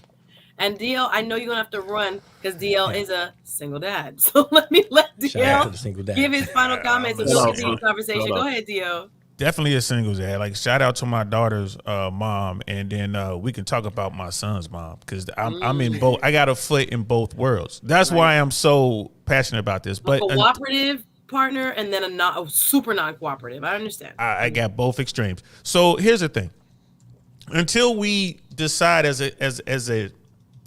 a nation to change our laws regarding this topic, men must have a legal say. You know, it could be a simple fix as, okay, law of the land. You go to family court, it's 50-50. The judge can't even change it. It's 50-50. Now, if one parent wants to opt out, then we default to the system that we have now. But if you have a system where you are monetizing children, and the way to max out on said money is to take the custodial time away from one parent or the other in order to max out on the money, you are going to have this problem. Period. I don't care if y'all were married and divorced. I don't care if it was a one night stand. If you're going to benefit one party over the other simply based on gender, which is what we're dealing with, which is, I think is hilarious because the woke mob won't touch this. You know what I mean? Feminists won't touch this. If you want true equality, how come we don't have a 50-50 split? Right? We can all agree that men deserve and should be involved in their child's life, period. So if we're going to be serious about this, we need to get the law involved. I mean, right now, as it stands right now, I'm sorry, man, you go to family court, you're going to get wrecked unless you go into certain states. But if you're in California or you're in New York, I'm here to tell you, you're going to get wrecked. It is what it is. And so just keep that in mind. And I got to run. This is great, too. I wish I could hang out. I'm going to catch the rest. We're going to go I'm for gonna a catch couple the more rest. minutes. I appreciate you. Thank you, DL Saint. Yeah. Appreciate Good you. night to everybody. All right, fellas. Y'all be All Hey, good. bro. Appreciate you coming up on the panel, yeah, it- supporting to Chef with the sponsoring today's show. Thank you, Lord. Appreciate your support. Round of applause. Round of applause. Thank you. Thank you. No comment, no question, just pure love. I appreciate that. Thank you. Thank you. Thank you so much for supporting the stream, y'all. We're here. We're gonna go for another 15 minutes or so, y'all. We are talking to a wonderful panel of gentlemen, giving us some insights when it comes to single moms and their view, how they can better raise secure sons. We've been talking about the different phenomena that happen when, even though you have money, but you're not necessarily there, it's difficult to do with two parents. So when you're trying to do it as a single parent, I understand there's going to be complexity, but how do you best manage the outcomes so that you don't end up in situations? Let's talk about dating. Let's talk about co-parenting, do's and don'ts. Yes, adult supervision is good to have you. Adult supervision says not all females are ridiculously emotional, as we see over here. Lord, in the chat, the chat being around.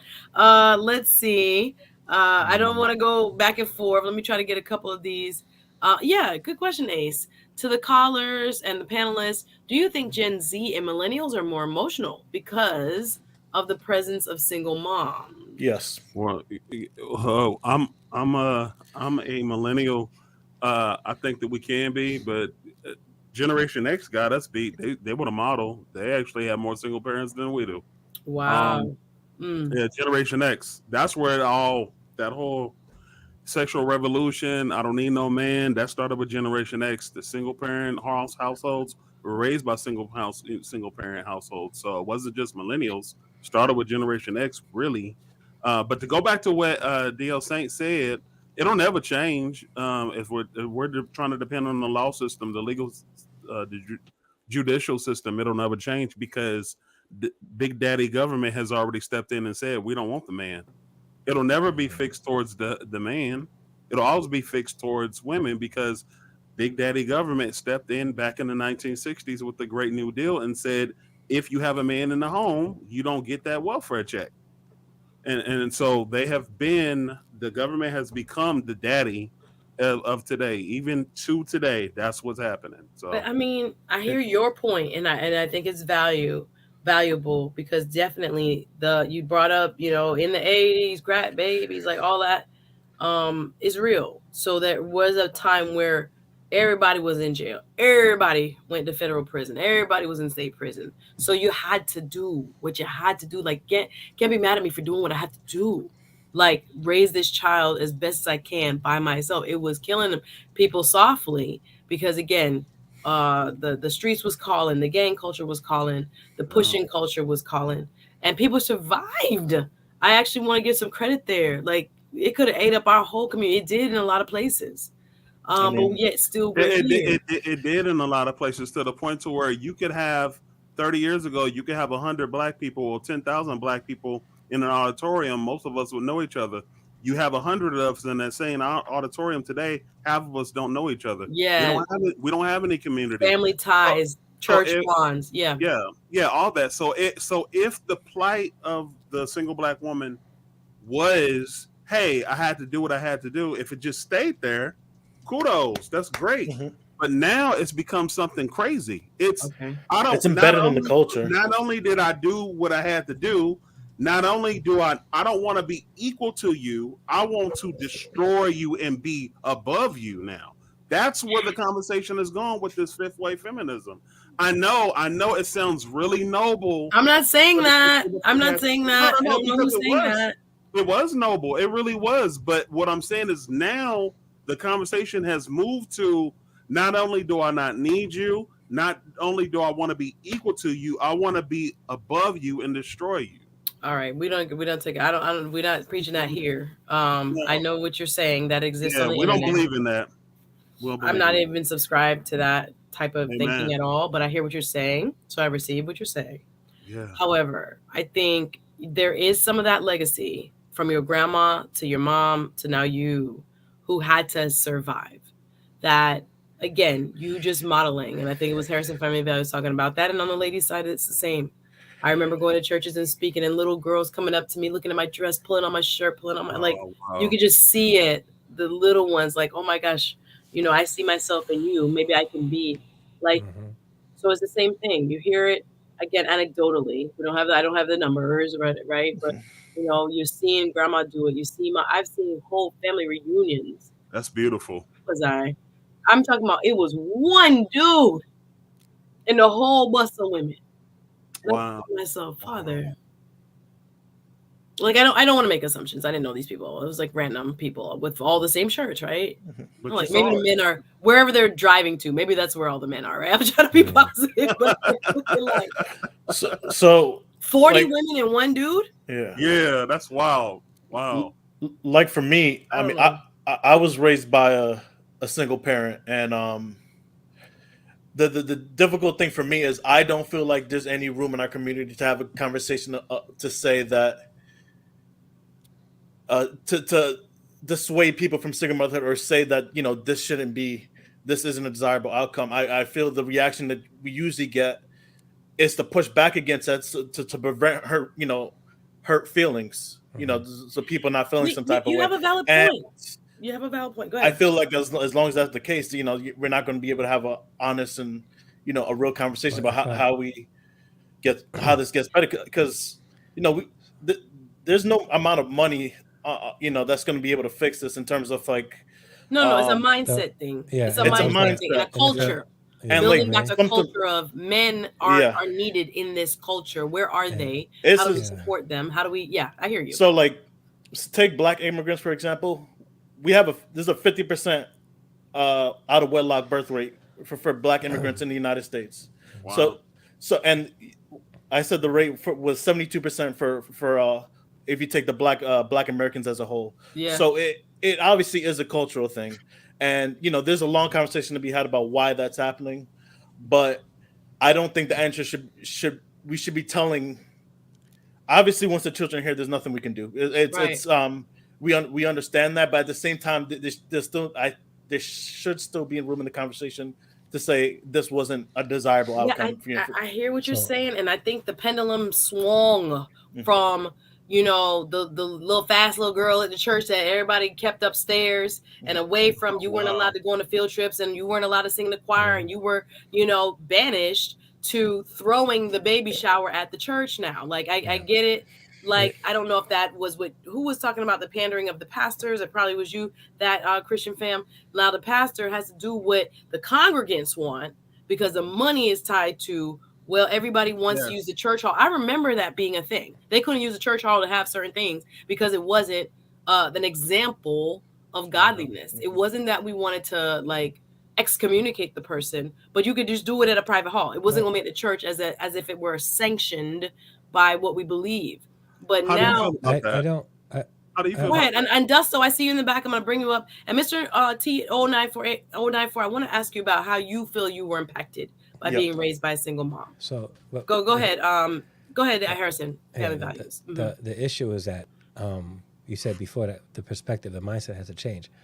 In response to MRT, the perspective is and you were right. We're too afraid to hurt feelings, right? no, That's why I said people don't really want the mirror put up to their faces. no, no. So we care more about how a single mother feels and less about Well, I'm gonna say something what's controversial. going to Go ahead. happen. Go ahead. What's going to happen with this child in the next 18 to 21 years.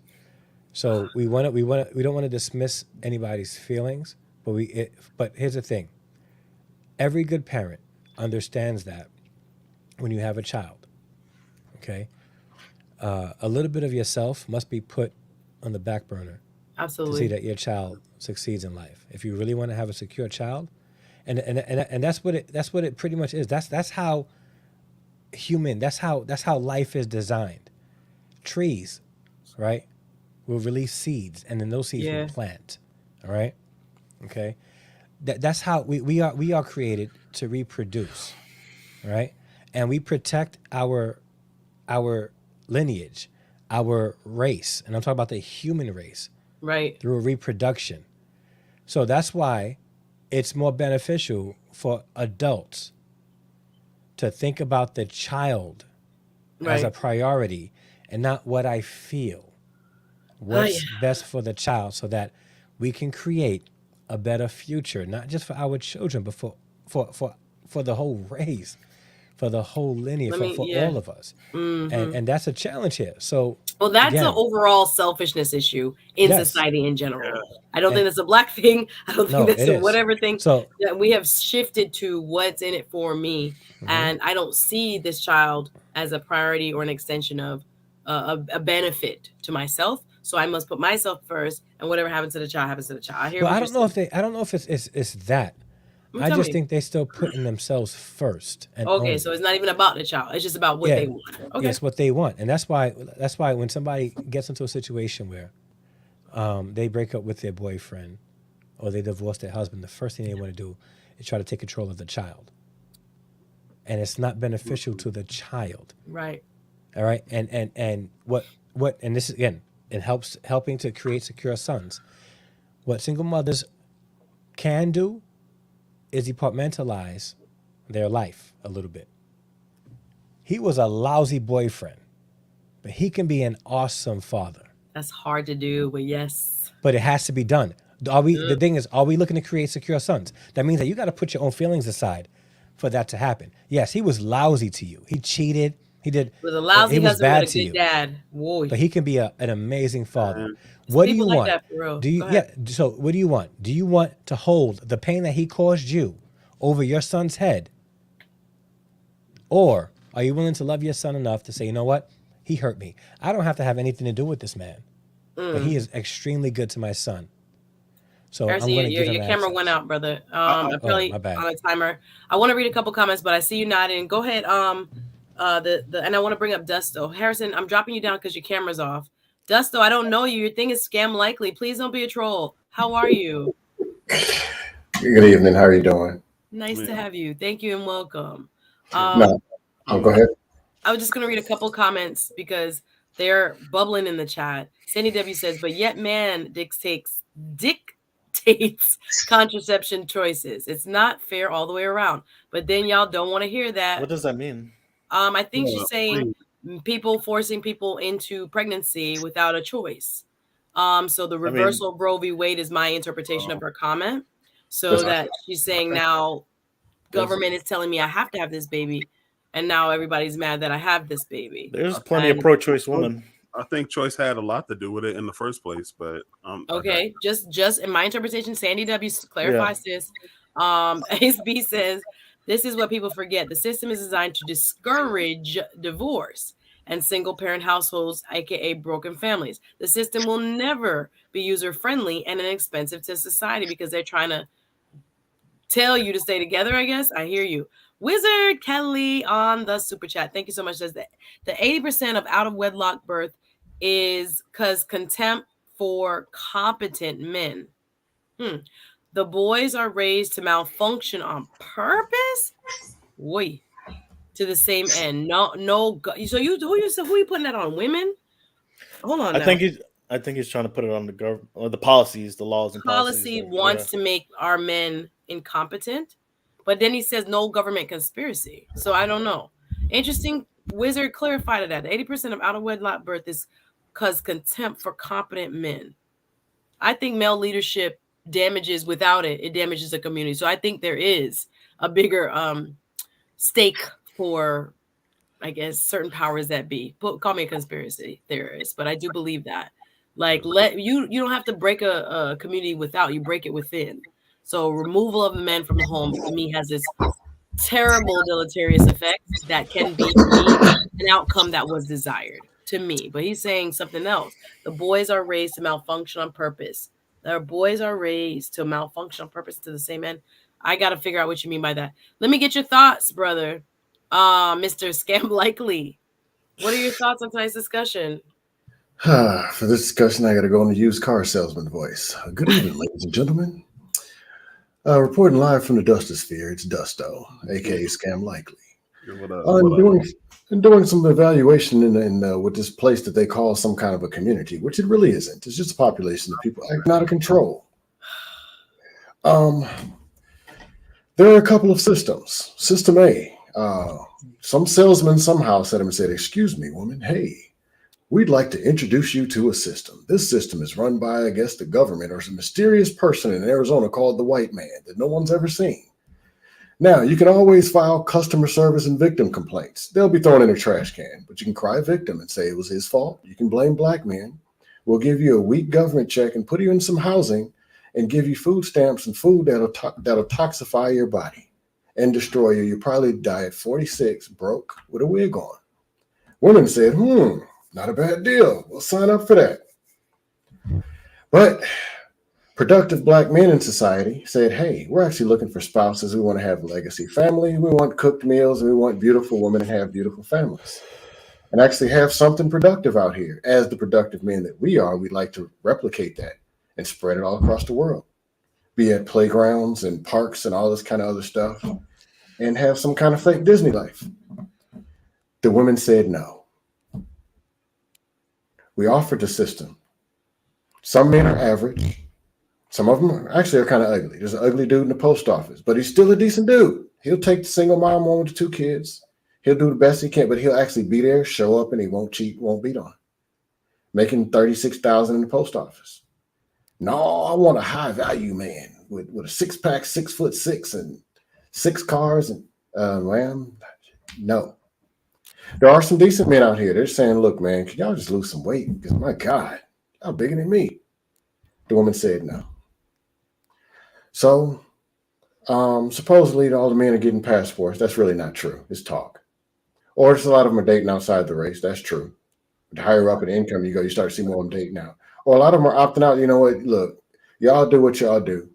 Or some men are getting traumatized. They got burnt once, twice, 3 times. Now they're just like, look, I'm going to just get these women and tell them what I want to hear. Bend them over, stroke them out, Uber them back to the streets. And then send a text message saying, baby, it's not you, it's me. There's a lot of men doing that. So, long story short, There are men out here who want spouses. They said it repeatedly what it is that they want. But let's make it very simple. Lose some weight and just listen. Those two things. Two, be looking like something and just be willing to listen. You can be traumatized, abused, whatever. Just like, look, I'm broke. Woman can come broken. I'll listen to the man.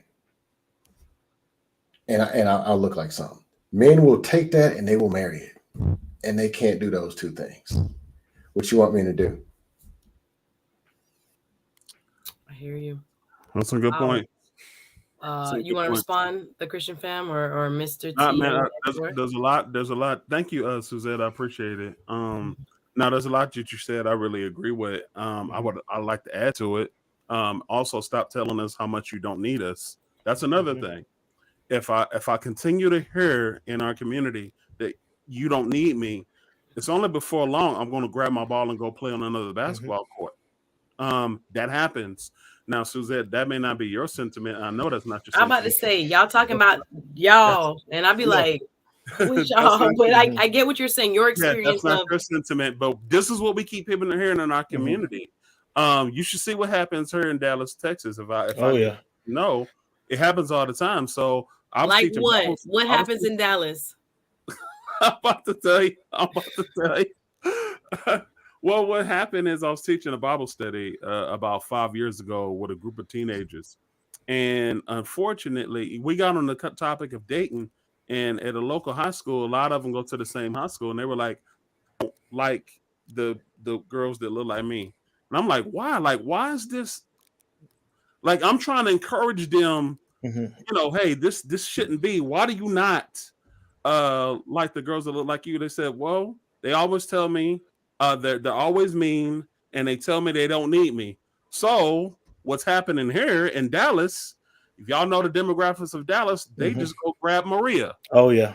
There's a bunch of that. And I used to think it was just because of a lack of, but no, there are people who are purposely going into our community saying, this is what I want. So if you have on one ear, I don't need you and I'm going to be mean to you, and in another ear, hey, I want you, it's only going to be for so long. People are going to gravitate to the people who are saying, I want to have the latest J's. You don't need to be this, that, and the other. Like Scam Likely, do you understand? You agree with what I'm saying? This is what's happening to young men who are 15, 16 years old. So who is teaching the girls to think like that? If that's what your experience anecdotally, their mamas. Who? Their mothers. The people who raise most of them, their moms. 72% raised by single moms. Yeah. We've had them come up to the church, and we've had them come to the church, and the thing that they are displaying. My wife is in the education system, and we see the behavior of the girls, and then you see the mom, and they be like, "Oh, that's why." That's why. And it's really a sad situation. If we don't get a handle on this aggression within our community, people are going to continue to take their ball and go play on another court. And I don't want to give up on us. I don't want to give up on us. I'd love to get your thought, because you mentioned something earlier. You mentioned how in the church at one point they would kind of they would look at a woman a certain way if they, got pregnant and all this other stuff. But you said now they're throwing baby showers at the church for them. Oh yeah, I remember that was. I wanted to get your opinion on that. What is your take on that? Throwing baby showers where? Yeah, baby showers at the womb. That pendulum swing where it used to be like, again, the pregnancy was hush hush. You almost felt like you couldn't go around a girl or it'd be contagious. You would always be like, she messed up, or someone got sent away. That was very common, to go live with on up north or something like this, or they went down south, and it was very much shunned. That this mess up. There's so many parts of me that are conflicted at this moment, because it's a conversation about, like, where does this source energy come from? If you're telling me children 12, 13, 14, 15 are already saying I don't need a man, you're telling me mommy is telling them that because she grew up like that and she's reinforcing that? Is it there are parts of me that want to question whether there's that overlay of hip hop culture, hip hop music, where you have this, I would call it ragamuffin what should I say, class of I guess singing their truth women. Like, I don't know if that, maybe that's how they really grew up. Like, they grew up in a very rough, hard way of, I use my body to get money, and I'm preaching this at 19 and 20. I'm like, I feel sorry for you. But maybe they're going to tell me I'm wrong for saying that. There are people that embrace that because they are saying that's being authentic, or that's being real, or or that it is I don't know, we should embrace this I use it as a descriptive ghetto mindset as blackness, when in truth it's not authentic blackness. Man, It's thank you. Thank bastardized you. blackness through poverty, through Yes. infiltration of drugs, through removal of fathers. That's So not now we us. have That's this not us. as blackness, and it's Mhm. not. That's So not us. I don't know how we reinvent, redirect, pivot if this is, and again, I could be in my little shell and bubble. I can acknowledge that. Me and my friends don't go around saying we don't need men. Me and my homegirls, me and my family, I don't. Maybe again, who I roll with is a reflection back to me of That's what maybe it the is. values That's I what it have. is. So I'm in a little bit of shock, but not like that this can't be real. I know it's real, but I don't experience it. But I know it exists. I know it Yeah. exists. What numbers and to what length, I don't know.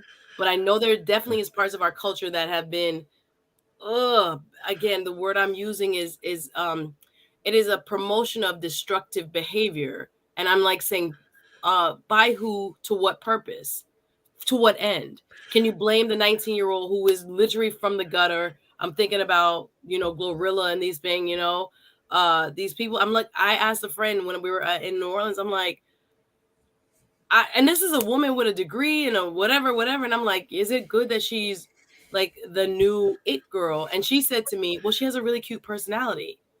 And I thought to myself, okay, two things can be true at once. This little girl can be really sweet and really cute, but the messaging is off for a generation that doesn't have it already a balance within the home. So much there. I don't know. I'm just like, how do you fix this? Is really what I want to get to, but maybe we have to talk about the problem more so than how to fix it first. But Wizard Kelly, aka Type Pine, I'm bringing back up Harrison Family Values as well. How are you? Good to have you back on.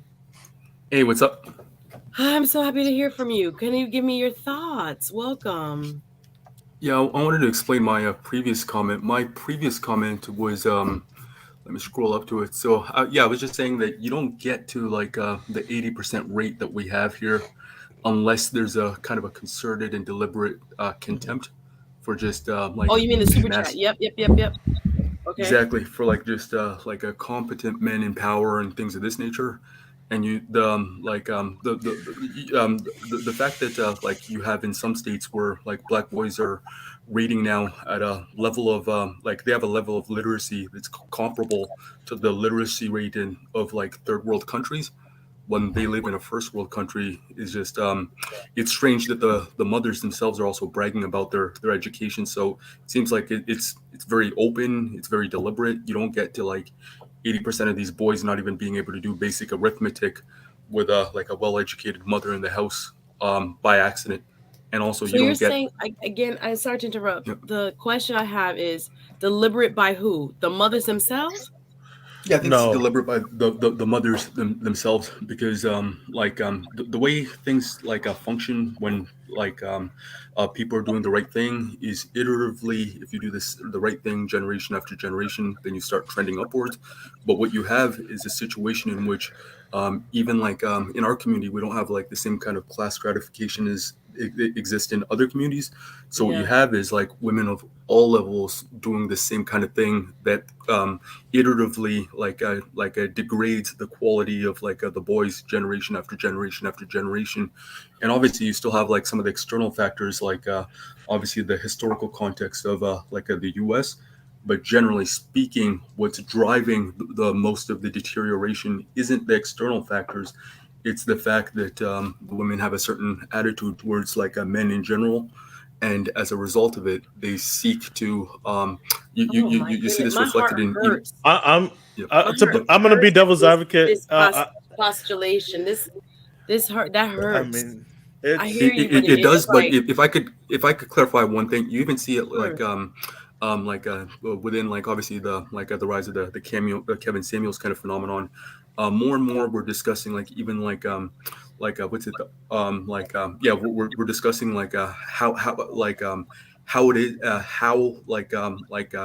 like yeah, like how bad it is in many states where you have essentially like fourth world living conditions, and still there's no alarm because there's that strong resolve to do this, so they're willing to sacrifice the boys and willing to even you see this in politics as well too, political posturing.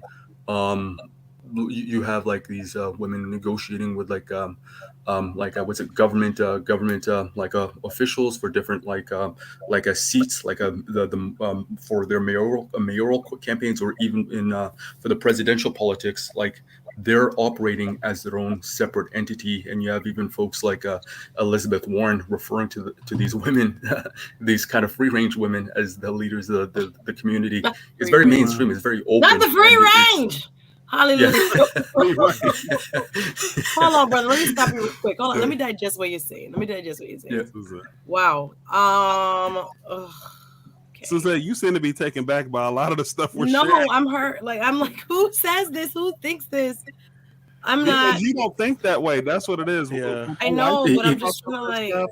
She's very So- baffled. She runs across the stuff because she's not like this, and it just I'm blows trying her to put my mind. head around what he's saying, because that's a big indictment to say. Yeah. And I'm like, is he saying that subconscious or, overt?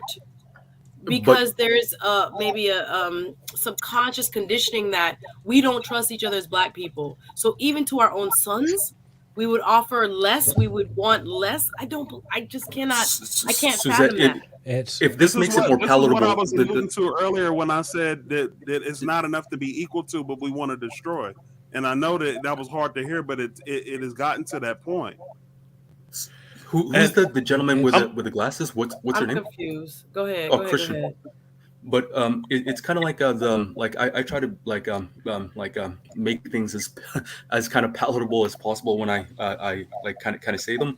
It's like what Christian said about the attitudes amongst the young girls. We do know that that's an issue, but we also know, for example, like two things could be true at the same time. So we know, for example, the beauty standard doesn't favor like Black women in general, but we also know that some of the behaviors as well too make these women like unattractive to men. We know that, for example, many Black women also tend to have a larger bone structure, but we also know many of them also aren't very active as well too.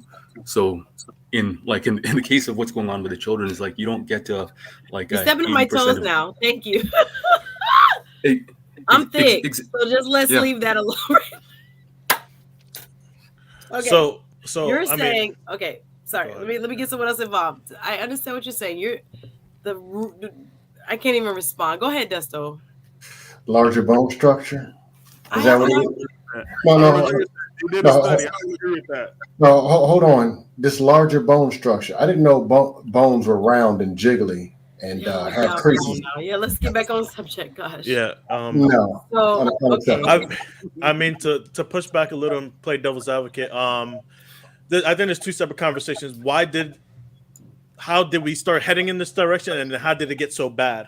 Right. I think how did it get so bad is these issues feed on itself, where it creates the conditions that creates more of the problem. So, like for example, in terms of single parenthood, when the father's not there, then the family is susceptible to more exploitation. And the exploitation can create the trauma that creates the responses that breeds the situation even more. For example, say you have a young woman or young girl, she doesn't have her father in her life, and she doesn't have a man in her life to say protect her from men that would Absolutely. No, there is Yeah. research done, and I forget the name of that report. I think it was done in the 60s about, I think it was a northeastern senator. It was, oh gosh. It was Monahan? published. It was huge. Oh, the Monahan report. Monahan, thank The you. Monahan report. From the 60s, right? I believe, get my Yes, from decade the right. 60s. So was it the 50s, Monahan? The The 60s. The 60s. 60s. Okay, I got it right. So when I think it was Patrick Moynihan. Moynihan. Report. Yeah, let me look this up. I don't want to give bad information. Yeah, Moynihan. That talked about the destruction of the fabric of the Black community being quite ominous based on the lack of the family structure and how it was going to have all these impacts and was already having these impacts. Remember, Black people was married for a lot of the history, even in the enslavement period. We were married. We had one of those backs. We had the structure and the order. However, based on past World War II, women entering the workforce, Black women had already been working as domestics and things like that. Just pointing that out. But nonetheless, it wasn't new, and it was something that was really explored in detail as a national report. So we have had 50 years or more of evidence that this is actually not the best scenario for the best quote unquote outcome, financially speaking, for kids to be, well adjusted or have the best test scores or get into whatever colleges. We know that there are deleterious effects of not having a stable two-parent home for any race. But this Moynihan report, you guys go back and read it. I'm not going to go into the details. I read about it before. Daniel Patrick Moynihan published this in 1965. Nonetheless, we know these things as Black people, but again, I just really feel like I'm stuck at where or how to interject, and with all the other factors that are possibly influencing kids now, people now, from mom is watching TikTok as well as child. Mom is watching Insta as well as child. Like the social pressure, the look left, look right, comparison culture is now, I don't know. I just don't know how we get back to basics. I don't know if that Christian fam, anybody wants to address the breakdown exists. We know the outcomes are stacked against or compared to a two-parent household is a lot more stacked against the child. But does it matter to us enough? Go ahead. But if you look at this space, with the rise of the Kevin Samuels, if you look at what Black men in general desire versus what's happening on what's being said on the other side, who does it sound that's like is interested in trending towards the right direction? Like, you built a platform, Chantel has a platform, other women have a platform, but if you look at who's actually participating on these platforms and what their attitude towards our kind of stated objective is, then you see a difference between who's the driving force going in one direction versus the other, although many of us are raised in the same household. Yeah. So if I can interject, go ahead, Harrison. I'm gonna say this in love. We talk about how Black men are overlooked. The plight of Black men are not taken seriously. We have a topic like what single mothers can do to raise secure sons, and it sort of shifted to talk about other things other than raising secure sons. So we all have an opinion. We talk about source energy. I think there's a segue, but I hear what you're saying. And yes, Ace, I'm not surfing the manosphere. That's why these ideas are somewhat baffling. Like, I'm not naive. I know this type of person exists, but in what frequency and where and how, I'd like to think it's less than the majority, but maybe I'm wrong. I don't know. Well, Harrison, I mean, I love what you had to say. It kind of segued into this, man, because I think we kind of worked, from the product, and we kind of worked backwards. Like, what does this all stem from? All right. So what it is. I think we all know that, though. Yeah, there's a lot of conversations. I don't think everyone knows that. But there's a lot of conversations about the problem. But what's the solution? No. Well, one of the solutions is trying to get to what women can do to create secure sons. So for the next 10 minutes, solutions only. Solutions, like, we know what the destruction. Because we know that. We know that there's a breakdown in the family. We know that single mothers are incentivized for being single mothers. We know all of that. We know that single mothers are more often going to benefit from not having the man in the home, while the man financially, while the man will not, But then what we're not talking about is how it's going to affect the kids. You mentioned before, Suzette, that there needs to be a mindset shift. There has to be a mindset shift. And if we can get off of social media for a little bit and get out of this vanity metric that the society have told us that we need to live, that's sponsored by capitalism, because all they want to do is get us to spend money to make and us look a sell certain you way, stuff to focus and have on your us. child and you We're- depending on them for Yes, everything you need. I hear you.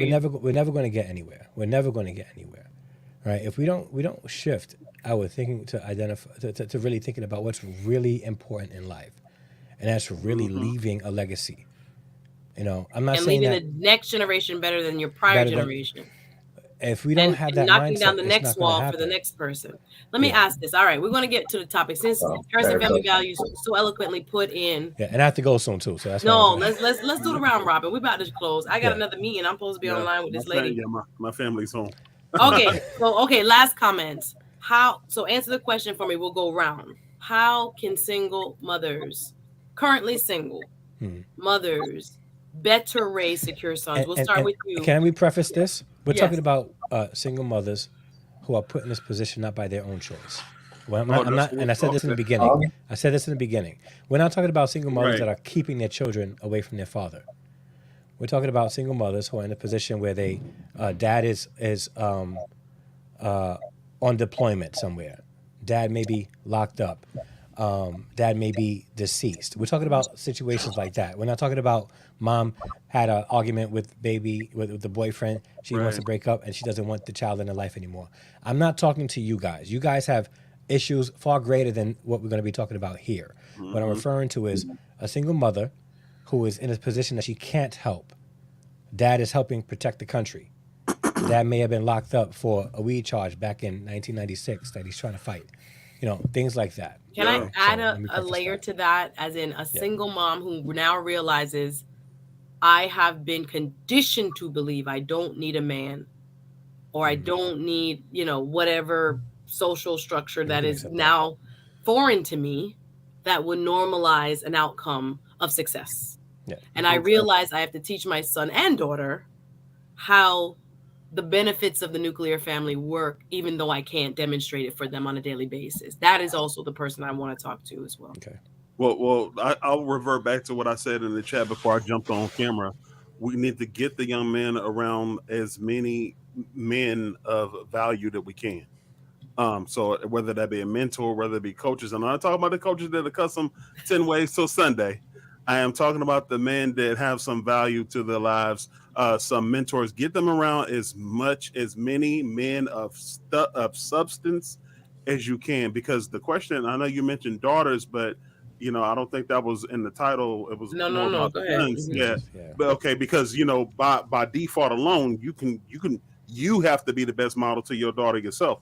But we're talking about the son. If we're talking about the son, you need to get him around good men with structure. Get him to where he can emulate and have something to glean from. Yeah, you may not be romantically involved with those men. However, if you can get him around a football coach, a baseball coach, I can't tell you how many testimonies I've heard from men who are my age who said, had it not been for that football coach, that basketball coach, somebody, The or ROTC guy, the PE teacher, get them around some masculine men who will model what it means to be a man in society, and that is your best chance to raise a man of substance. If you're not going to have a man in the home, that because it's like hard to find good men, y'all. I'm gonna say well, it. you know what? No, I will push back on that. Tell me. Because there's a lot of single men who are in the middle class. The problem is they're not gone for. All right. We keep going and keep recycling those same 16, 17% of men who ain't about much. And that's the truth. All right. But the men, because you just look, and you don't even have to look on social media. But I'm just trying to tell you, even from an experience from people that I know, there'll be men that are eligible to be who are on the market, but he ain't got enough swag, or he don't have this, but he makes 70 something grand a year, but he don't have that it factor. But so you skip over him, and then you get I'm not saying I I'm a, disagree. I'm yeah, saying yeah, I'm I'm right. digesting what you're saying. I'm Yeah, not saying I I get disagree. you. I get you. So I'm like processing my. yeah, Please ignore my facial. there are suitable men available. The problem is what is sexy and attractive. They go for what glitters instead of what's going to add substance. I hear you. I hear you. That Christian fam. Yeah, Appreciate you being on the panel. yeah, We're man. gonna Check wrap out the up. channel if There's y'all so get much the more to be chance. said, even about what you just said. I would love to have you back. Let's hook up. No, just DM about doing a I show. got you. I got you. I got you. Appreciate you. Thank you for adding your ideas and opinions to this conversation. I hope to see you Salute. again, and you're welcome up Salute. every time. Y'all, Thank this is you. I so gotta run deep. to my fam. All right, have a good night. All right, We could bro. be up here all night, but you know we got to go. Yep. So let's go to Dusto. Dusto, what are your final comments tonight? How can single mothers raise secure sons? For one, well, one thing is they're not raising good sons. They're not raising good daughters either. Daughters need fathers too. That's because all they're doing is creating more single moms to raise the same type of sons. I hear They need you. fathers. I hear Number you. one, get a man. Well, number one, get in the gym. Listen, I can't find a good man. Guess what you'll find in the gym? Black men and no black women. There's no black women in the gym. You ain't got to compete. None but men. But lose weight, make yourself more attractive. Find one of these single men and listen. He'll tell you the rest. Figure the rest out. Dusto. Obviously, the women listening to other women hasn't been working. The women haven't figured it out. Though men have told them 500 times the same 5 things. Lose weight, femininity, be nice, be loyal. And maybe cook a sandwich here and there. We said it for 50 years. They said no. It's time to say yes. But the other thing about getting coaches and all that really is, I call it a form of a black welfare system. You're asking single men and married men to drive 30 minutes out after they work 40, 50 hours a week to come into your area and raise your kids for you. Woman, get a man. Put your family together and take care of your part versus going to somebody else, inside, outside, pulling from resources. I hear you, Dusto. No, I don't. There's so much I want to respond to that, but I thank you for sharing your opinion. I thank you for coming up here. I think because I mean you didn't say it, but I was thinking what the Christian Channel fam said when it comes to women choosing only in the top. I think there's a lot of difficulties among both of our houses when it comes to who we choose. What do you mean? I just mean that I see the girls that get run down too. It's I don't know. I think that middle swath of good men and good women get overlooked on both ends. My opinion. Yeah, I'll put it like this. We see what a lot of these women are. Okay. For a single woman, if you can't beat out this, you can't beat this out for your competition for a better man, something's wrong. Look at the competitors. Dusto, I'm going to say good night. I get it. Thank you for your comments. It's a pleasure. You're welcome up anytime. Have a great night, Dusto. Thank you. All right, thanks for having me on. All right, appreciate your comments and your feedback. So much there to unpack. We're almost out of time. Yeah. So we're going to keep it moving. Let's go to Mr. Wizard Kelly, a.k.a. Taipan. Final comments. How can single mothers raise secure sons? I think just by the nature of why it is that they choose to be in that situation, they're not going to be interested in that outcome. I think once you get to the position where certain communities have devolved into full-on war zones, you have a projected $0 net worth in the next few decades. I don't want to sound like a Herschel Walker or Ben Carson or any one of these kind of characters. But if you look at just the objective truth of the way things are going, it doesn't look good. And when we say things that that kind of downplay the urgency of what's going on, we're kind of shooting ourselves in the foot because it is that bad. You have fourth world living standards in a first world country, and it's important to address why it is that this is happening. And I don't think we've moved past like identifying the problem, because I don't think I don't think the folks were trying to like identify the problem to want to even hear that this is a problem. I think what they're looking for is these ad hoc solutions like the community centers and things like this. And as soon as you do that, you're just going to like better facilitate like ramping it up to maybe 90, 99%. So it's like So you're the saying kids. we can't get the solution from the same government and the same powers that be that set it up. Desto, Uh, I see you in the back. Thank you so much. I see your comment. Thank you for being up No, here.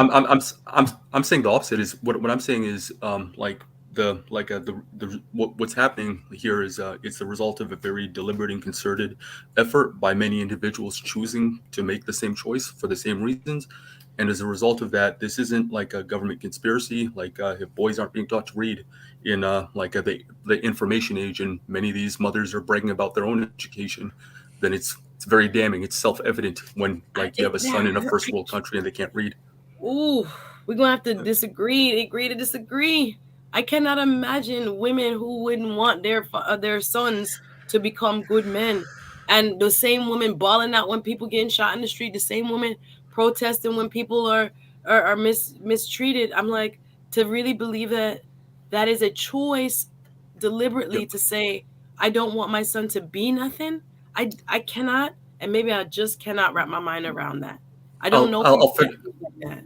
I'll finish with this. Is most people that transgress against others criminally don't necessarily think in a very literal fashion that they want to hurt the person. So like the nature of crime like itself is just this is just the way people behave. Is a lot of the time when people do things that are wrong, they don't explicitly plan things out. It's just it kind of just happens. And in the Mm, case of what's going on with these children, is just the absence of a keen interest in the welfare of the child is what produces the outcome. So it's not like most evil people. Like if you're working with a colleague that's maybe has a prejudice against you, they're going to have horns. They're going to I insult you know. Yeah. like 24/7. It's just like they're going to be like friendly some days, and other days they're going to be very hostile. It's just things tend to work like that. So I'm not trying to say that like the women are completely evil. I'm just saying that the numbers tell a very like a damning tale about what the normative values are within a certain like a cohort of people. I hear you loud and clear. I'm gonna have to do much more thinking and researching on what you've offered, and it's very good. I appreciate your opinion. I just maybe again, emotional lenses all like I'm like, let me try to take that off and think about what you're saying, and I just need more time to digest it and just process what you've offered. But it's very valuable, and I want to thank you. Thank you so much. Thanks a lot. Always a pleasure, Taipan. You Appreciate too. you Take coming care. up.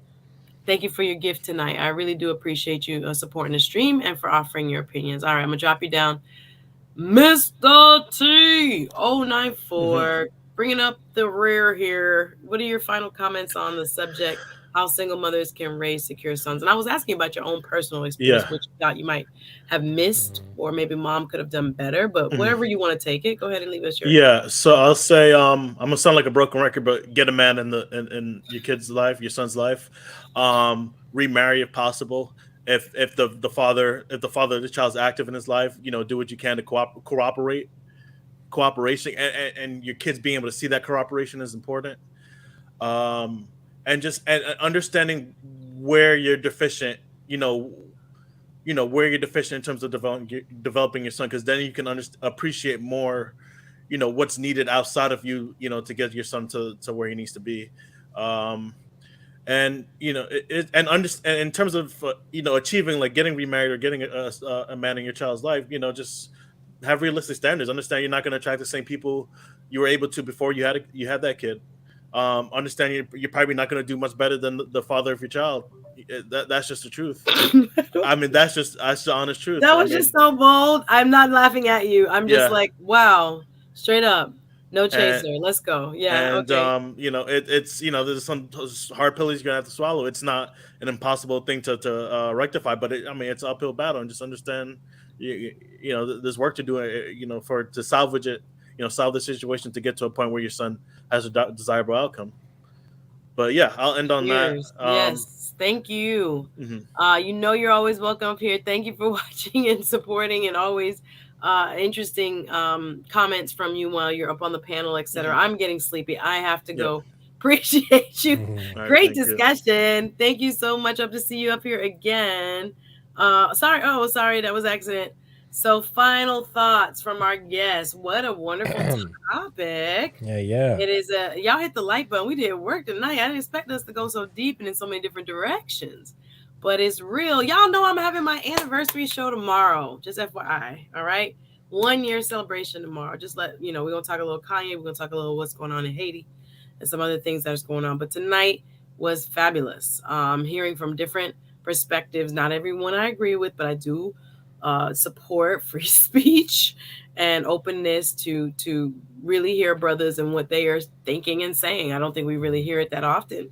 So appreciate everybody who has supported Ode to Chef sponsoring tonight's show. But y'all hit the like button. Final comments from our very special guest. Hopefully you have gone over and subscribed to Harrison Family Values. Great topic, brother. Where do we go from here? I don't know where to end on, but what are your final thoughts tonight? I guess at the end of the day, we want to do what's best for the child. And a lot of that has to do with putting our own selfishness aside. And really, if we really love our children, like we claim we do, we want what's best for them, regardless of how we feel about it. And when it comes to single mothers raising their sons, raising secure sons, you got to identify what's best for them, not what you feel is best for them or what you want for them. And that's at its core. If you want to raise secure sons, there's some things that you're going to need to do that you may not be comfortable with, but you're going to have to be okay with it. Yeah. Yeah. Yeah. Well, great words of wisdom. Mr. T094 on the super. Thank you, says. Thank you for having me. Terrific. Yeah, let's go. Terrific discussion. All those who came up, that Christian Fam channel, Dusto, Scam Likely. Thank you so much, DL Saint. And who did I forget? That's everybody. Mr. T.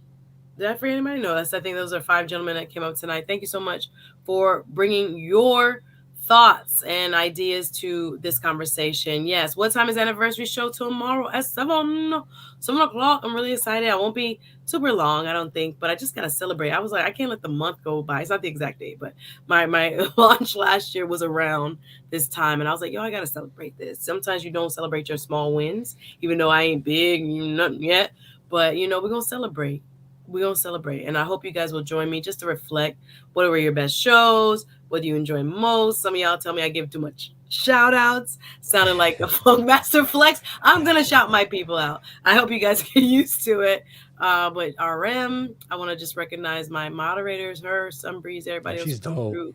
But 7 o'clock tomorrow. Saturday, Dr. Tasha comes back. I think we're going to talk about love and marriage, but divorce. Divorces have been in the news. Angelina Jolie and Brad are fighting. Yes, they are. But Giselle Bundchen, Tia Mowry, all of these really highly successful people have been filing for divorces lately. So we're going to talk to Dr. Tasha, one of my favorite guests, about that. Bernard, Facts and the Uncomfortable Truth, joins me on next Saturday. Next week, I have some great lineup. So we back. I mean, New Orleans was a movie, but we back. And I want to thank so much my brother Harrison Family Values for coming through tonight, blessing me with, yes, protect your children, because it's like get a man, but get a good man is what I want to say. Get a good man. These men, not everybody's a good man. There's a lot of wolves in sheep clothing. Facts. You got to be very careful who you bring into your child's life. We didn't really get to dating like heavy. I don't know if you and DL talked about it when I went. But yeah, so all women have to show up and be black. A lot of mercy. Here we go. Here, Dust, are you still in this? We're not going back. Y'all hit the like button. Go support my brother Harrison Family Values. Watch his last video, please. What happens when people talk ish about you? Great video, sir. Quality. I just love the way it was shot and edited. Thank you so much. So check out his channel, y'all, and subscribe. All right. It's been great. See you tomorrow. Have a great night, everybody. Thank you so much for watching. Appreciate you. All right. Thanks again for everybody who sponsored an Ode to Chef. Shout out to you for sponsoring tonight's show. Great night. Yes. Good night, everyone.